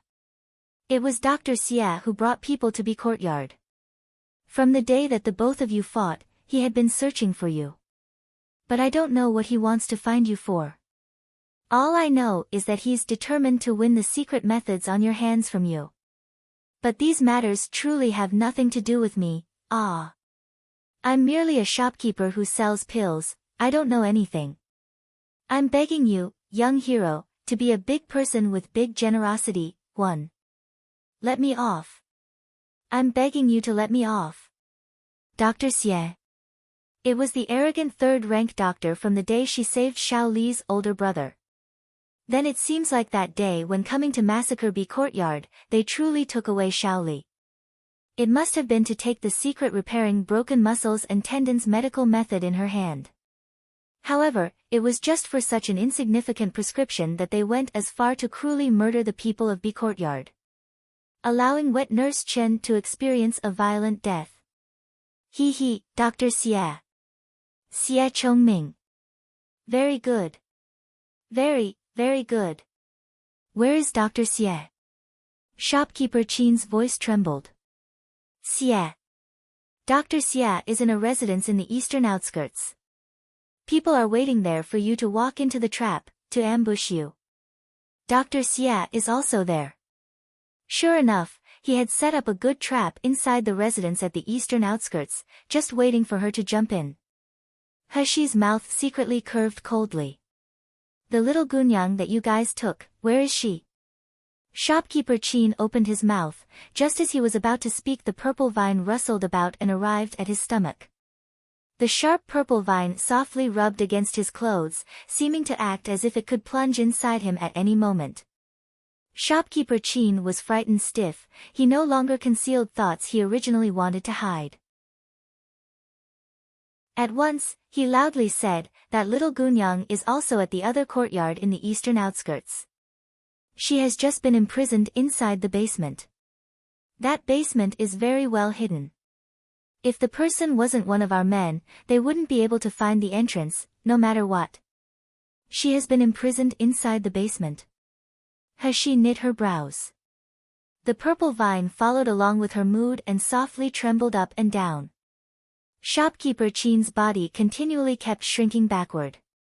Wailing, genius Dr. Shi, I have the map for the residence in the eastern outskirts in my hand, it even has the entrance to the basement on it.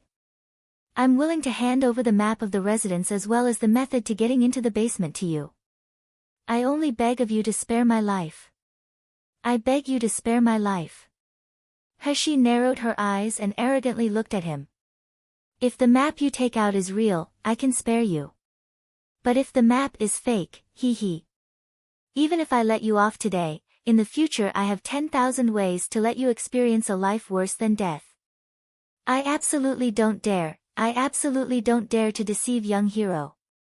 Having heard what was said, Shopkeeper Chin was overjoyed at the good news.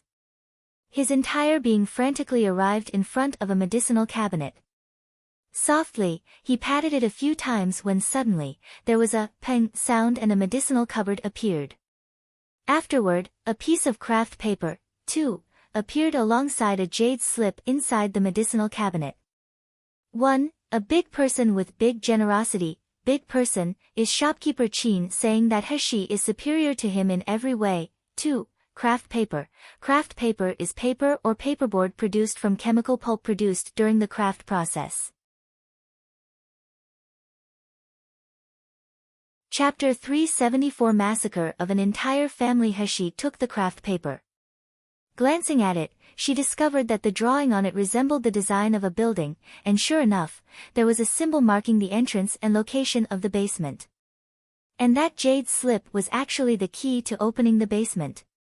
After Shopkeeper Chin handed over the map and jade slip, he warily watched Heshi. His voice trembled. You agreed with me. As long as I handed you the map, you wouldn't kill me. Naturally. Heshi walked outside as she stored away the map. Behind her back, Shopkeeper Chin's face exposed a sinister smile. The map had poison on it. The moment the poison made contact with blood, the person's throat would seal up. 1. You just had to damage a little bit of skin and you would be injured. Just moments prior, he saw Heshi's finger brush past a sharp point coated with poison. It was just that, he didn't detect it at all. Or, he simply didn't care for these small wounds.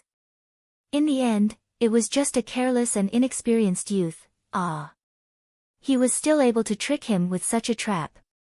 Just by walking 2 steps out of the door, this youth would lose consciousness and fall to the floor. Additionally, the poison would completely engulf this youth's spiritual energy. Haha. Now he just had to wait to capture that youth and take him to Dr. Xia to take credit for his work. But, Heshi, who was a step away from exiting, suddenly stopped in her tracks. Slowly turning around, she exposed a hidden smile. Are you guessing that, as long as I step out a step, the extremely poisonous 7 steps intoxication on my body would flare up? He discovered it. Unexpectedly, he had long since found out, and even found out that it was the 7 steps intoxication. Cold killing intent quickly flashed through Heshi's eyes, then disappeared. The purple abyss vine on her wrist came out as if it was a phantom. Shopkeeper Chin's eyes were wide open and he frantically shouted out, "You said that you wouldn't kill me." The purple abyss vine quickly pierced into his skull. Inside his skull, it turned around in a circle before it unwillingly returned to Heshi. And Chin's shopkeeper, who was previously kicking up a racket, now had a foolish expression on his face and continuously kept laughing. His entire body no longer had any trace of spiritual energy and his eyes were empty.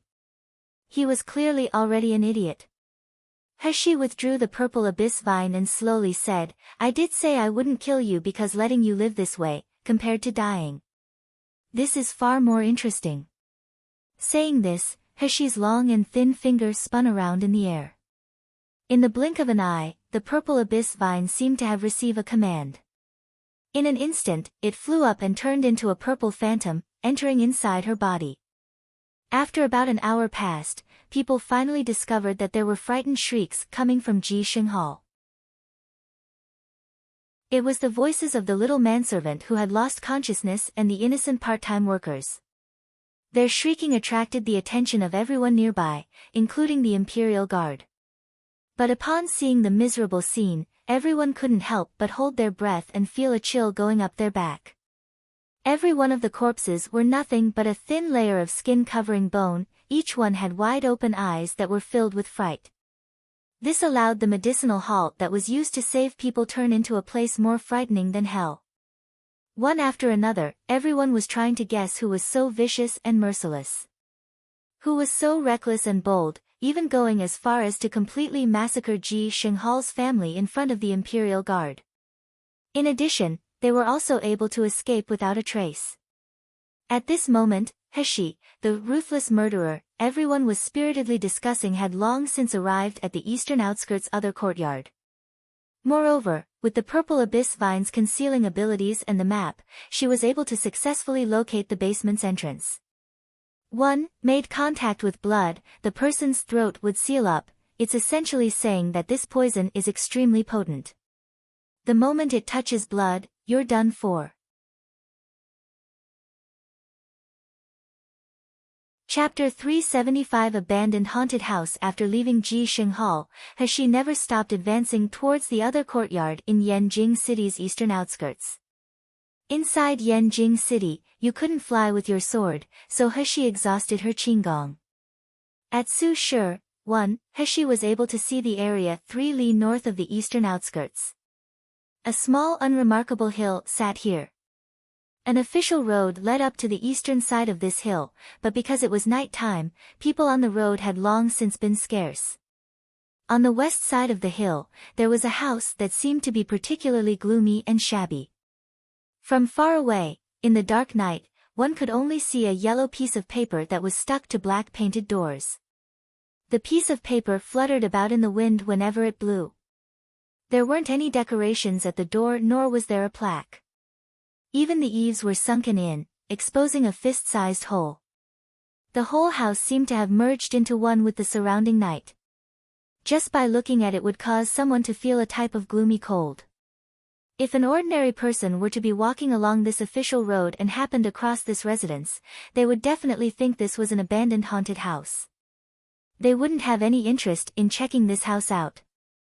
The white moon brocade robe Hashi was wearing had already been changed into agile black clothes. She didn't use any spiritual energy, just her qigong to jump over the wall. All her actions were soundless, even the bats hanging on the eaves weren't disturbed by her presence. Using the map Hashi took from shopkeeper Chin, Hashi quickly made her way through the house. And along this road, Hashi saw many martial artists hidden inside the house.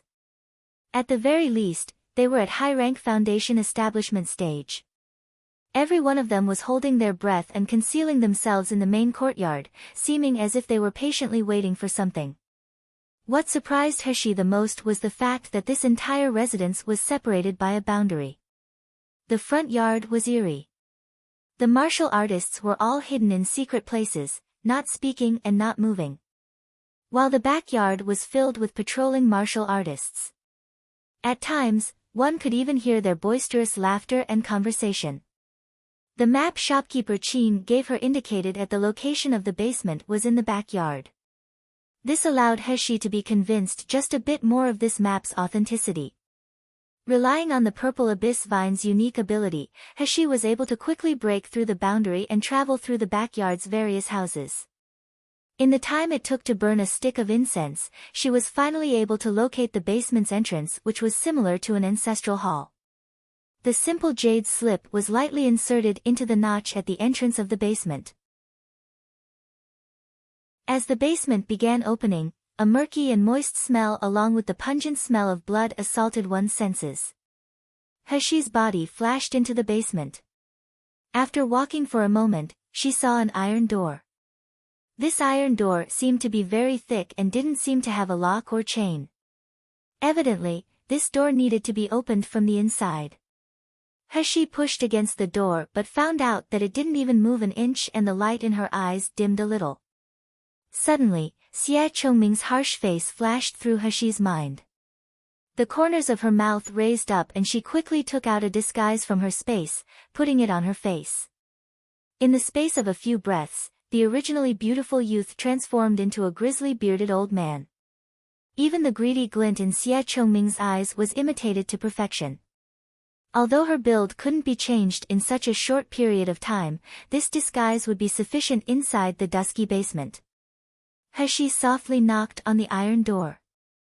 Soon after, a square hole appeared on the iron door.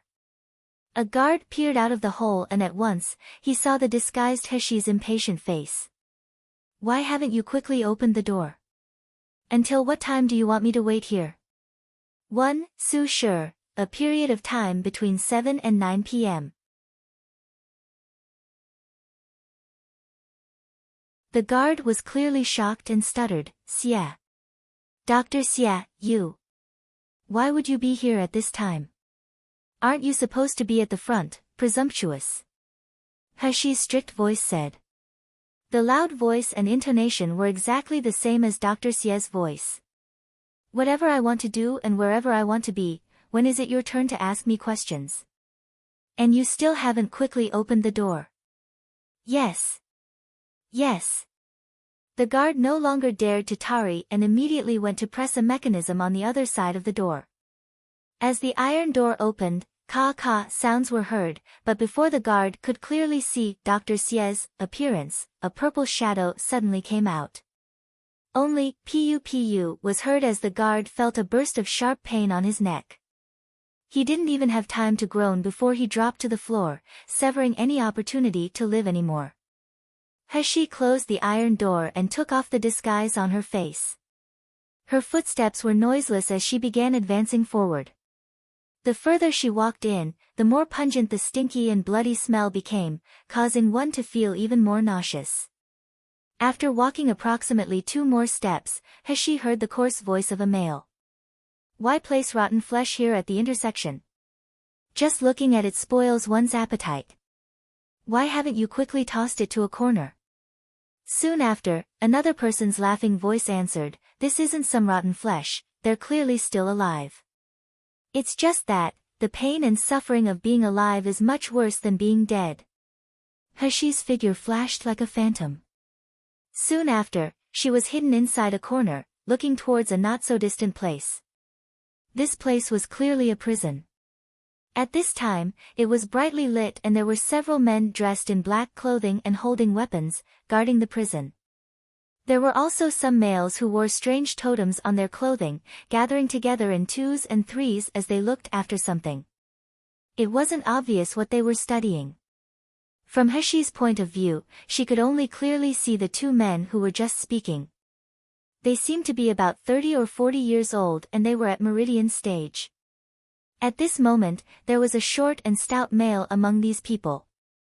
His coarse and short hand held a piece of fur, turning it over up and down and left and right, suspiciously saying, "Are you sure this is the fur of a nine-tailed fox? How come this looks nearly the same as an ordinary beast's fur to me?" Another thin and tall male saw his actions and became shocked. At once, he threw himself at the fox fur and carefully took it back, unhappily saying, "You be a bit more careful, okay? This is genuine fox fur. In the entirety of Miluo continent, nobody can take out a second one as fresh and intact as this one. If you were to take this to the market to sell, even if it was a 9th-rank magic weapon, you could exchange this for 8 or 10 of them. Do you understand? 8 or 10 9th-rank magic weapons." The short and stout guard was scared silly. The eyes looking upon the nine-tailed fox fur immediately became 70% more passionate. The thin and tall male carefully stored the nine-tailed fox fur inside a jade box and mischievously laughed. "Of course, it's because of the fact that this nine-tailed fox fur is so precious that Elder Jiang has instructed you and me to come down here and skin this fox. Ah. You know, out of all the experts in Jiang Manor, the two of us are the best at skinning the skin, off the prisoners. This time, you and I have made such a large contribution. When Elder Jiang evaluates us, he'll surely bestow countless rewards to the two of us." When the short and stout heard these words, he immediately felt proud of himself and laughed. "That's only natural, we're even able to skin off human skin completely and fully without any part of the skin receiving any damage. Don't even mention this small fox."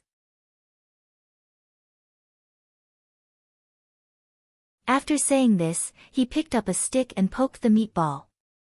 "Are you certain that this little fox is still alive? The previous people who had their skin peeled off only lived for 2 hours. Seeing that the time they were suffering and in pain didn't last long, your daddy, out of sorts." "That's correct." Next to them was a meatball that was dripping with blood. The meatball's entire body didn't have any fur on it and it was lightly twitching. If one didn't carefully look at it, they truly wouldn't be able to tell that this was a living animal, forget about it even being a nine-tailed fox. The tall and thin male's face held a, "You idiot" expression as he laughed. "Don't look at the bloody ball in this moment. Don't forget, this is a nine-tailed fox. Do you think that their magical ability and power can be compared to some insignificant and ordinary person? Feel at ease. Even if we put her under the scorching sun for 3 days and 3 nights, she won't die. Only this feeling is definitely 100 times more painful than dying." He, the short and stout guard's face had an excited expression. After Elder Jiang gets those extinct methods from that so-called genius doctor, it would be better to take this little fox out and let the sun shine on it. Up until now, I still remember the miserable shrieks the fox emitted when we were skinning her. This sound is truly too wonderful. It's even more exciting than torturing 100 people. The tall and thin guard's eyes were also filled with light, but he shook his head. "Forget it, don't even dream about it.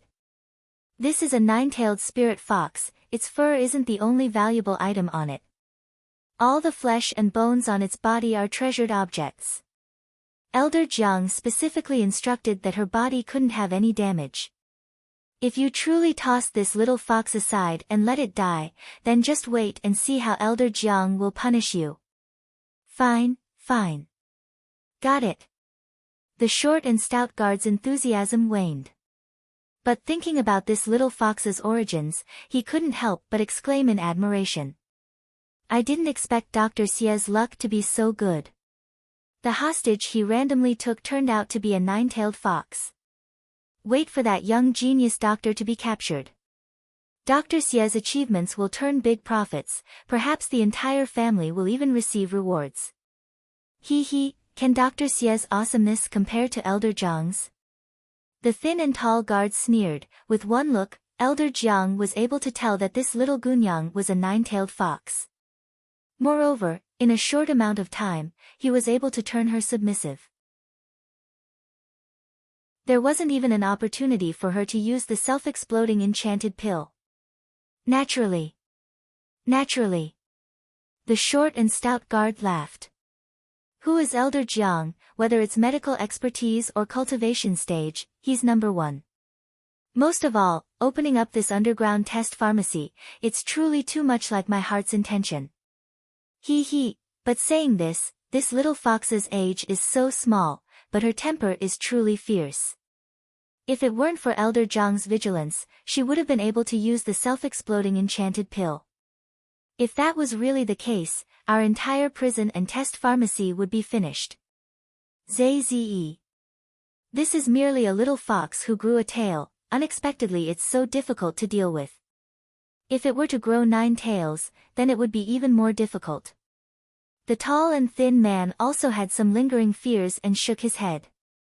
If it becomes even a little bigger, I'm not sure we can handle it. So, our luck is too good. In this world, there are very few 9-tailed spirit foxes. If we allow them to grow up, even mighty nascent soul stage martial artists would be unable to deal with them, let alone us. Unfortunately, this little fox has only recently changed into human form. To add on to that, it didn't run away in order to risk its life to protect the people inside the courtyard. If not, she could have run off into the mountains and fields. Based on a fox's agility, we wouldn't be able to easily find her. I really didn't know that this fox is clearly a witch. Why would it risk its life to protect those lowly people? If not, it wouldn't have been so easily captured. It really is too stupid, ha. The two men simultaneously burst into laughter. But before they finished laughing, they suddenly became quiet. The two people only felt a slight pain on their neck before a purple vine quietly wound around them. Catching them off guard, it suspended the two people high up in the air. The two people's faces showed shock, but they weren't frightened at all. From head to toe, their spiritual energy was suddenly set free. The short and stout guard already began shouting. Who launched a sneak attack? Come out for your daddy. But, just as his words were said, both men discovered that something wasn't right. They realized that the 10 square meters surrounding them was enveloped in a layer of a purple enchanted boundary. Inside this enchantment, they found out that their spiritual energy was restricted and their voices couldn't be transmitted out. And at this moment, all the people inside the prison were occupied with their own matters. Nobody bothered with what was happening at this side of the prison. The two men's faces finally had some fear in it and their eyes were filled with confusion. As they violently struggled, they also shouted until their throats were hoarse. What does partial credit count for? If you have the skill, then come out and fight with your daddy. As soon as his voice fell, the figure of a woman appeared from the darkness. The pretty, seemingly moonlit complexion opposed the prison which reeked of blood. But, her dark and icy eyes seemed somewhat crueler than this dark prison. You, what sort of person are you? The thin and tall man raised his voice and yelled, how did you get in here? She didn't pay any mind to the two hollering people. Instead, she step by step walked to the corner that the meatball had been thrown into. Air grazed against it as blood dripped off the furless body, causing it to shudder from pain. The hands resting by Heshi's side suddenly clenched and her fingernails dug into the hollow of her palm. Blood dripped from her fingers, but she took no notice of it. A scene from her previous life appeared in front of her eyes. She was in a heap of garbage, after rummaging through it she finally found her Didi's body. He didn't have an intact skull or a thin body. There were only entirely broken remains. That sort of despair, pain, and overwhelming hatred was something He wouldn't ever forget in her lifetime. After that, she abandoned all emotion and forgot all her dreams. With all her might, she began to become stronger so that her hopes could no longer have that sort of despair. After reincarnating, she thought that she was strong enough. That she could protect whoever she wanted to protect. But in the end, she couldn't do anything well. She lost wet Nurse Chen, she lost that warm family. Now, did she also have to lose Xiaoli? He slowly lowered her body. She wanted to carry Xiaoli, but her shaking hands didn't even dare to touch her. Because she knew that without the protection of fur, her skin was naked and exposed. This was a kind of suffering and torture. Even being touched by air would cause her to feel so much pain it wouldn't want to live, let alone being touched by her hand or clothes. And at this moment, the tall and thin man who was suspended midair suddenly came back to his senses and yelled, You are that young genius doctor. Aren't you supposed to be in the front yard? Why have you appeared here? The light in He's eyes dimmed as dark raging flames dyed her glassy black eyes. She slowly stood up and looked towards the two people being suspended in the air by the purple abyss vine. You guys are fond of skinning people, right? The two people's faces were filled with bewilderment. The expression of the youth in front of their eyes was too excessive, causing their bones to be filled with terror. As if this youth could dismember their body into thousands of pieces by just looking at them.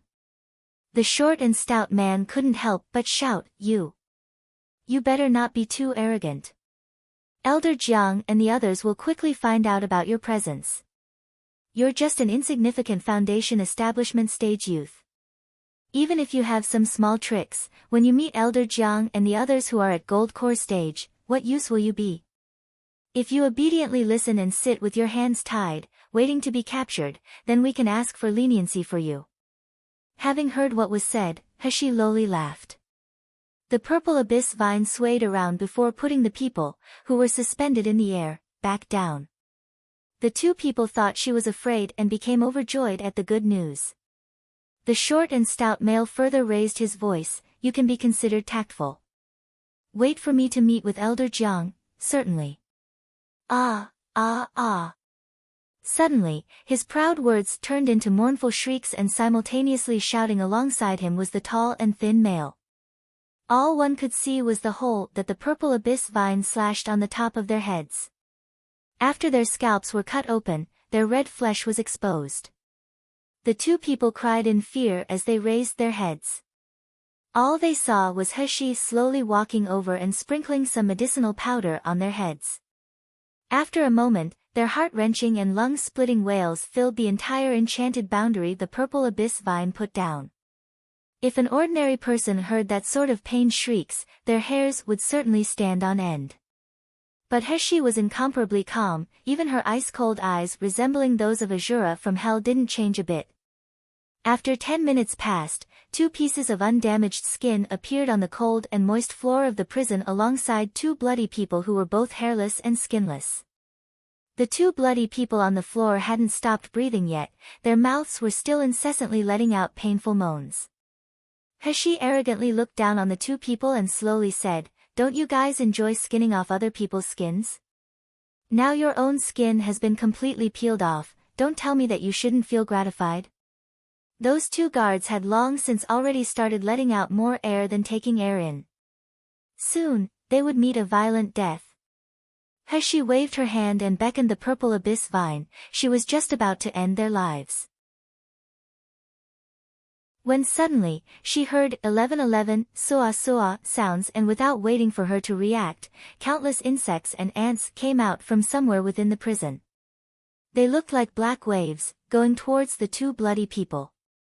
In the blink of an eye, numerous insects and ants crawled all over the 2 bloody people. Some dug into their mouth and nose, others gnawed on their flesh, and some dug into their eyes only to emerge from their nostrils again. Over and over again, their anguished wailing shook the enchanted boundary the purple abyss vine placed down. Even Heshi, who was used to seeing large scenes, became more frightened than she would be seeing the scene down in the 18th level of hell. This scene shook her so much, her expression didn't return. After waiting a few minutes, the anguished wailing came to a stop. Those two bloody people had already become a pile of ghastly bones. And those ants and insects resembling waves retreated the same way they came, noiselessly. When they passed by Xiao Li, they halted for a moment. But they didn't seem to have the desire to go gnaw and bite her. Instead, one after another, they spit something out of their mouths. Soon after, the ants and insects completely dispersed. The only thing left behind were the bones of the two guards.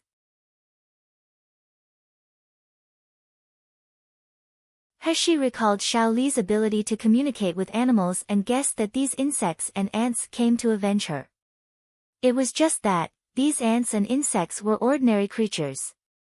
They couldn't penetrate a martial artist's spiritual energy barrier, so when Xiao Li was skinned in front of them, they were powerless to do anything. All along, they waited as Heshi completely destroyed these two people before they dared to come out and cleanly gnaw and bite through these men. Heshi first poured the bone water on the two people's skeletons, ensuring that they would disappear without a trace from this world, before she went back to Xiao Li's side. By now, Xiao Li's circumstances weren't too optimistic. Although her vitality wasn't completely exhausted, her body's enchanted force was almost entirely used up. With this sort of circumstances, even if she was able to survive, she would become an ordinary fox without any spiritual wisdom. She would never again be able to become her Xiao Li. Furthermore, the most troublesome issue was the fur that had been skinned off. The skin of people and fur of animals was a form of protection for oneself. In the case that fur or skin left the body, it would lose all vitality and there wouldn't be any way to join it together with the body. This was completely different from a broken hand or foot. And without her fur, even if Xiao Li recovered her enchanted force, sooner or later, she would die. After all, there was many harmful bacteria that couldn't be seen, floating around in the air. Even if one's enchanted power was outstanding, it wouldn't be able to continuously fight against infection. In a flash, Dandan and the little dragon already appeared by Heshi's side. Dandan cried and threw himself at Xiao Li's body, only to be pulled back by Heshi. The small fellow cried so much his eyes were completely red. Choked with emotion, he said, "Mother, what's wrong with Xiao Li Jijie? Will she die?" Although he once thought about eating this nine-tailed fox, after associating with her, Dandan was already fond of this Xiao, too, Jijie.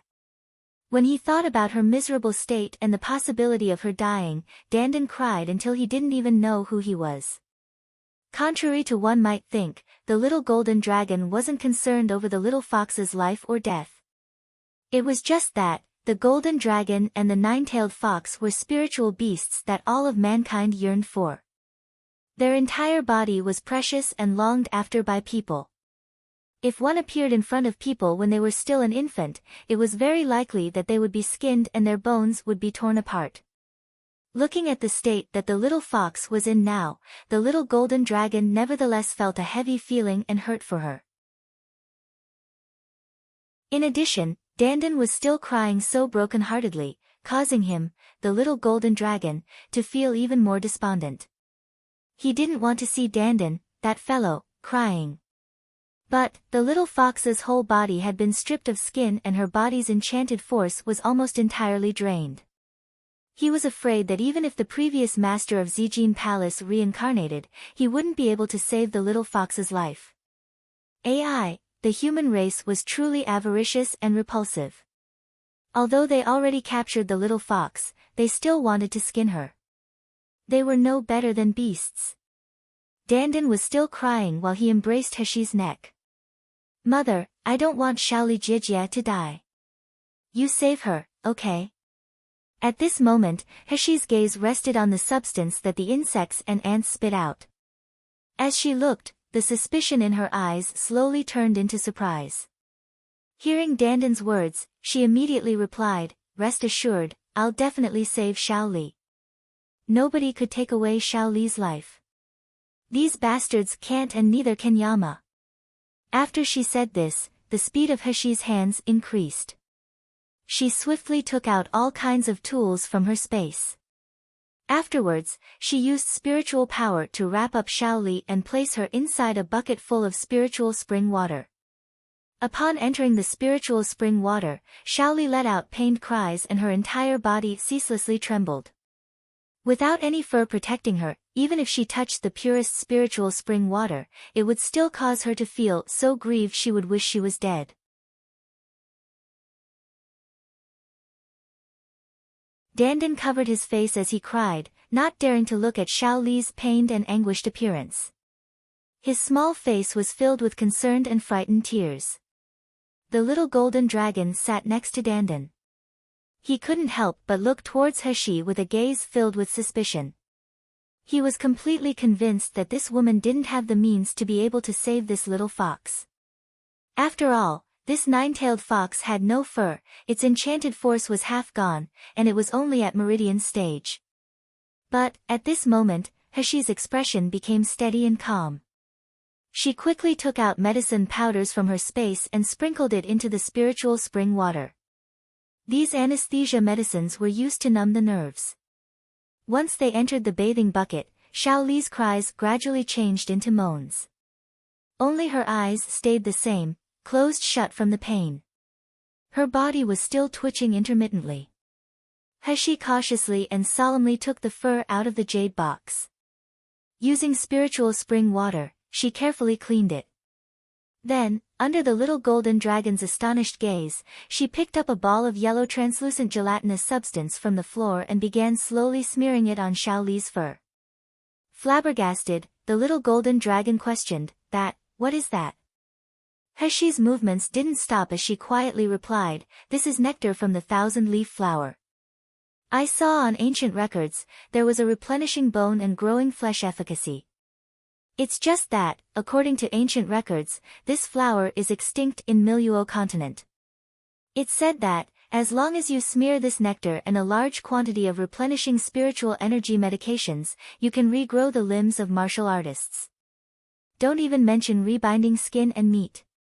Finished speaking, Heshi no longer paid any mind to the little golden dragon's astonished gaze. She took the fur, that had been cleaned by the spiritual spring water and had thousand-leaf flower nectar smeared on it, out of the spiritual spring water. Soon after, Heshi's hands began to move faster. She carefully and quickly covered Xiao Li's body with the fur, allowing every inch of the body to be completely joined together by the fur. Following that, with the flick of her wrist, 10 silver needles appeared at her fingertips. One after another, they entered each of Xiao Li's major acupuncture points. After the time it took to burn a stick of incense passed, Xiao Li's body was densely packed with numerous silver needles. And Heshi's complexion turned pale, she had used past the limit for her spiritual energy. The spiritual spring water in the bucket, for some unknown reason, began to lightly boil. As time passed, the fur that had been draped over Xiao Li's body also began to slowly truly combine together with her body. Xiao Li's originally tightly closed eyes began to slowly open, and upon seeing Heshi's silhouette, her eyes brightened. "Miss. You came back," Heshi nodded her head. "Yes, I came back." "Xiao Li, refrain from talking for now and obediently turn around your enchanted force, allow your body to recover." Dense pain and guilt rose in Xiao Li's eyes. Her voice trembled as she said, "Miss, I couldn't save Wet Nurse Chen and couldn't save B Courtyard's people. You gave B Courtyard to me, but I... Forgive me, I'm no good, Xiao Li, don't talk anymore." Heshi's hands tightly clenched into fists, hoarsely saying, "Shi Jia and the others didn't die, I already brought them back to life. All you need to do right now is keep on living, stay by my side, and wait for your Gidge to come back." Shi Jia didn't die. Too good. At this moment, Xiao Li clearly had the appearance of a little fox as her face flashed with a brilliant smile. Miss is truly too awesome. I really admire you, to be able to continue and follow by Mrs. side. I want to always follow by Mrs. side. And Gidge. We will never separate.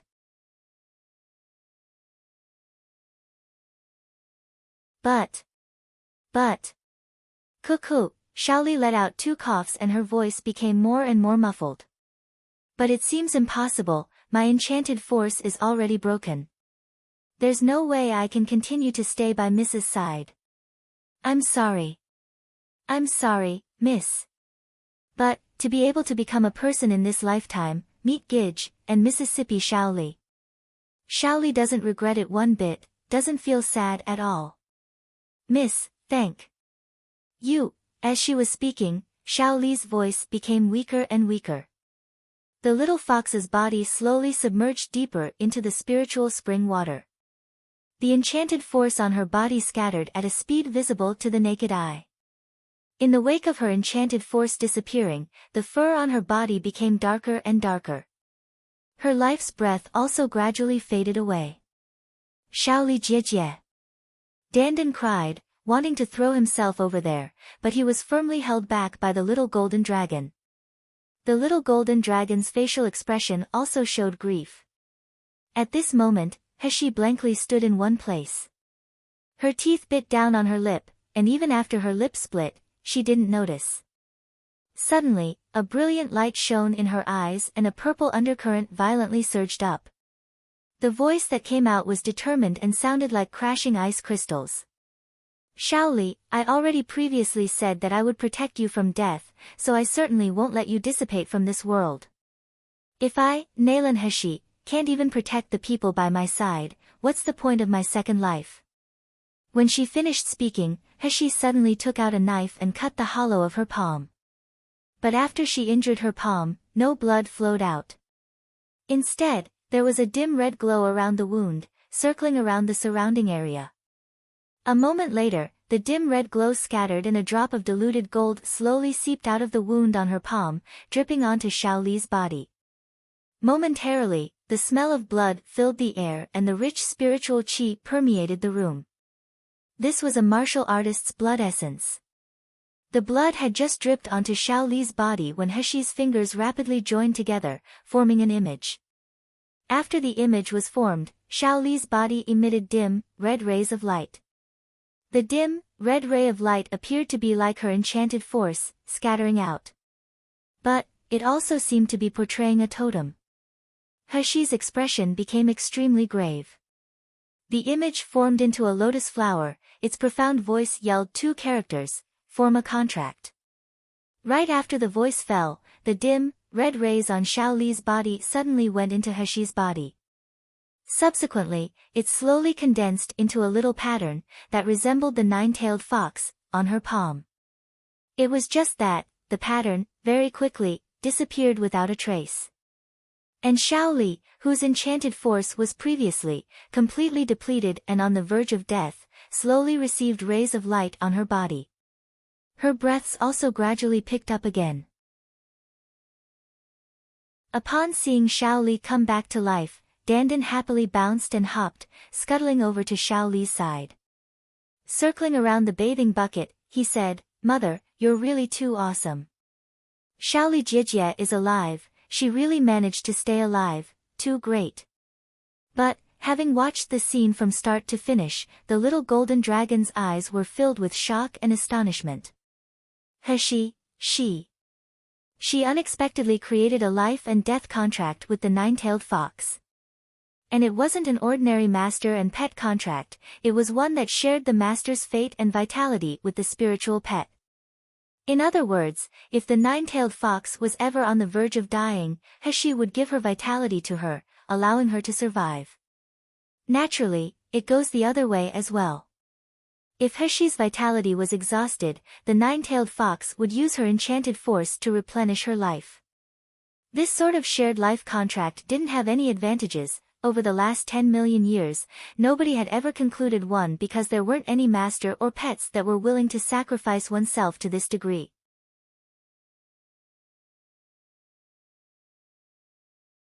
Furthermore, this little fox was clearly very weak. For Heshi and her to form a contract, it would only burden her. But, Heshi did it. Moreover, she did it without the slightest hesitation. The little golden dragon's mouth opened and closed for a while, but in the end, he didn't say anything. He was incapable of comprehending Heshi's decision to sacrifice herself to this extent for the little fox. He felt an indescribable feeling. This sort of master was the type that truly deserved to have him follow them. After determining that Xiao Li's enchanted force was no longer draining and her life was stable, Heshi threw the medicinal bucket containing Xiao Li back into her space. Dandan was unwilling to go back, wrapping himself around Heshi's thigh. His little face was filled with righteous indignation. "Mother, you're going to go fight bad people, right? The bastards who acted against Xiao Li Jijia like this are simply too abominable. Dandan wants to come with you to fight against those bad people." Heshi looked at Dandan's gleaming eyes that were filled with burning rage and lightly rubbed his head. "You can rest assured. Mother will definitely make sure that group of brutes pays the proper price for their actions. It's just that, Xiao Li Jijie is alone in my space. So lonely, ah. And she hasn't even completely recovered from her injury, she needs someone to look after her. Dandan, you obediently stay inside the space and look after Xiao Li Jijie, okay?" Although Dandan's origin wasn't ordinary, he was extremely weak currently. Just now, he had watched on helplessly as Xiao Li endured hardship. How could she let her own darling suffer hardship? So, Heshi could only use these words to divert Dandan's attention. After all, Dandan was most concerned with Xiao Li's fate at the moment. Sure enough, after Dandan listened to her words, an embarrassed expression showed on his face. Dandan wants to accompany Xiao Li Jijie and wants to look after Xiao Li Jijie. But Dandan also wants to be at Mother's side to fight against the bad people together. The little golden dragon who off to the side and had been silent up until now suddenly said, "I'll accompany Lauda, 1, to teach a lesson to that group of bad people. Dandan, you obediently stay in the space and look after the little fox." Dandan was startled, turning his head to look at the little golden dragon. Heshi knit her brow and was just about to refuse. The little golden dragon flew into the air and promptly lifted his head up. "Don't underestimate me. Ever since I ate the divine dragon fruit, my strength has improved by a lot.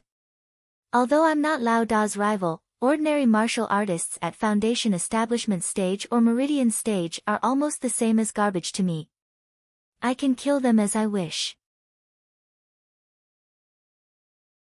Lauda, you deal with the main culprits while I stay to the side and tidy up those hired thugs and hunting dogs. This is okay, right?" The words that the little golden dragon actually caused Heshi to become distracted. This fellow, whether it was inside the secret territory or outside it, liked being called by women and girls. Now, he has so honestly called her Lauda without any mocking or teasing meaning, causing her to be unaccustomed to it. But, the little golden dragon wasn't wrong. This other courtyard clearly had experts inside it. If these experts were at meridian stage, it would still be fine. But, if they were at gold core stage, it would be difficult for her to manage fighting them when she was alone. If other bodyguards swarmed around her, even if she had an enormous amount of ability, nothing could be done to take revenge. Heshi nodded her head. "Okay, you can follow by my side. Just remember, if there's danger, immediately run. Don't pull my leg." 2. The little golden dragon's face twisted, thinking, Ben Zeng is a grand golden dragon who's acting as your supporting person. Yet you still suspect that I'll hold you back. This woman was simply too AI, forget it. Who told her to be the Lauda he personally approved? The little golden dragon's face was filled with resentment. But in the end, he didn't say anything, rather, he just silently nodded his head.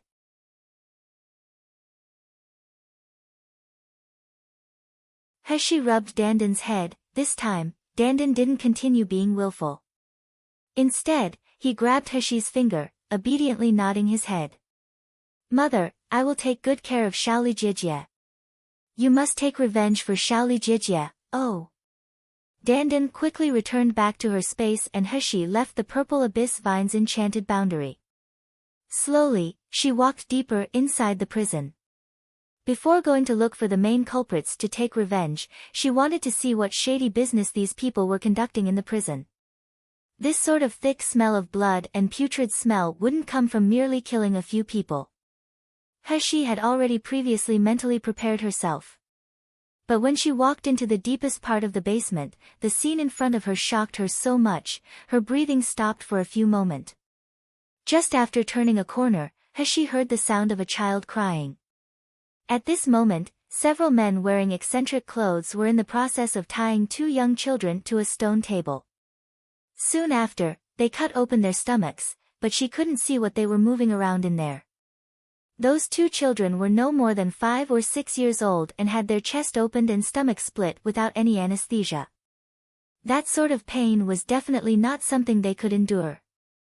The sound of heartbreaking crying which made people worriedly pray rung out.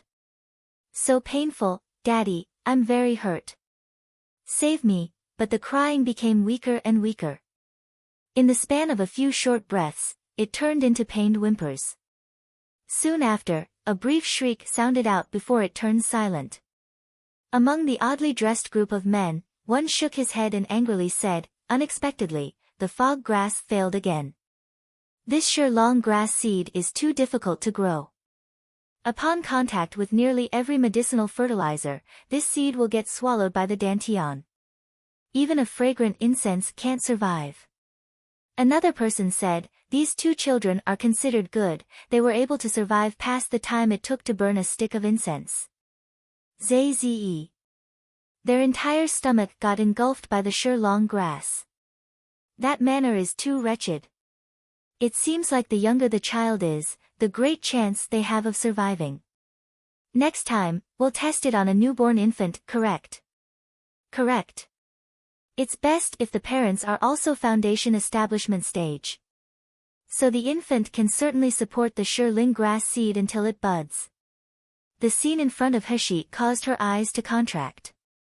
The boy and girl laying on the stone bed had long since already stopped breathing. Their stomach had been pried wide open and inside their stomach there were 2 gray blades of grass leaves reaching out. It's just that, they apparently seemed to have already withered, softly hanging to the side.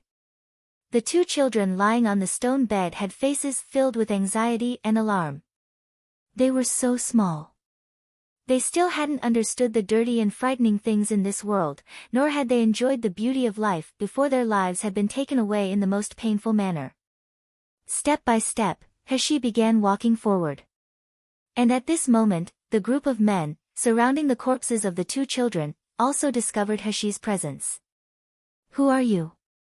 Don't you know this is a restricted area? Who allowed you to casually come in here? Heshi's eyes were ice cold and her hands didn't hesitate. In an instant, a purple vine flew out. The sharp tip of the solid vine entered inside these people's bodies, making pu sounds. These oddly dressed males didn't even have time to groan before they got turned into dried corpses by the purple vine. Heshi walked up to the 2 children's corpses, dazedly staring at them for a moment. Soon after, she extended her hand to softly close their 2 eyes. Lauda, Lauda, quickly come. Come. Come look at these. I'm unsure why the author said stone bed when she originally said stone table, but we'll just go with it I suppose.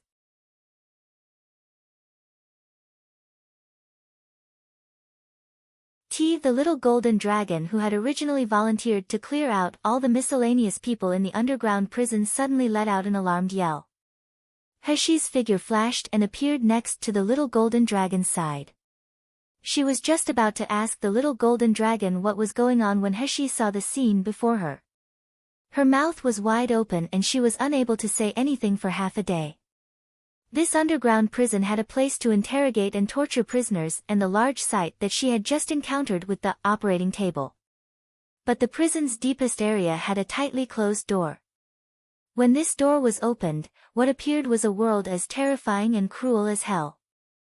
She only saw every room had a collecting spirit spell. Inside each spell, there was a stone bed, and each stone bed had a creature laying down on it. Some of these creatures were human and others were magical beasts. But what caused people to become overwhelmed with horror was that these people and magical beasts had various kinds of spirit plants growing all over their body. These spirit plants grew out of their mouth, eyes, nose, and some others were coming out of their skin. These spirit plants were bright and gently swaying around in the spell. Apparently, they received an enormous amount of nourishment in the spell. And the people who had spirit plants crammed in their eyes, ears, mouth, and nose. But unfortunately, their stomachs were still moving up and down. They were still breathing, they were alive. So much so that their expressions showed that they wished they were dead. She sucked in a cold breath, slowly saying, "These brutes, are they really worthy to be called human?"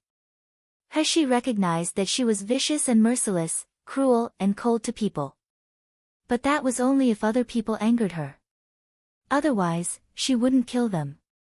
She didn't treat other creatures' lives as grass, trampling over and tormenting them. Moreover, the scene in front of her eyes closely resembled the laboratory she rescued her deity from in her past life. Using people as experimental mice in an experiment. Cutting, maltreating, and torturing as they wished just in order to achieve their base. Just in order to fulfill their own greedy desires.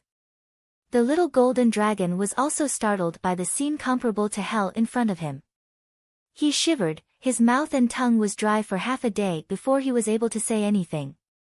I thought that these types of bloody, cruel, and dark methods to raise these bound black spirit plants had already become extinct in Miluo continent. I didn't think that these people were so bold, daring to secretly do such inhumane experiments in the basement of this desolate residence. Has she turned her head? You know of this experiment? The little golden dragon nodded his head, with a grave expression. He replied, 1,000 years prior, there were some martial artists who discovered that martial artists with spiritual energy abundant bodies had the best nourishment for bound black spirit plants. Bound black spirit plants were precious and hard to look for. They were even more difficult to raise, but they were extremely useful in every single aspect. In order to gain more resources and satisfy their greed, this group of people began capturing all kinds of creatures. Without sparing any methods, they began to forcefully raise bound black spirit plants. The method of forcefully raising the spirit plants are extremely cruel. The martial artists who are used as nourishment couldn't live, nor could they die.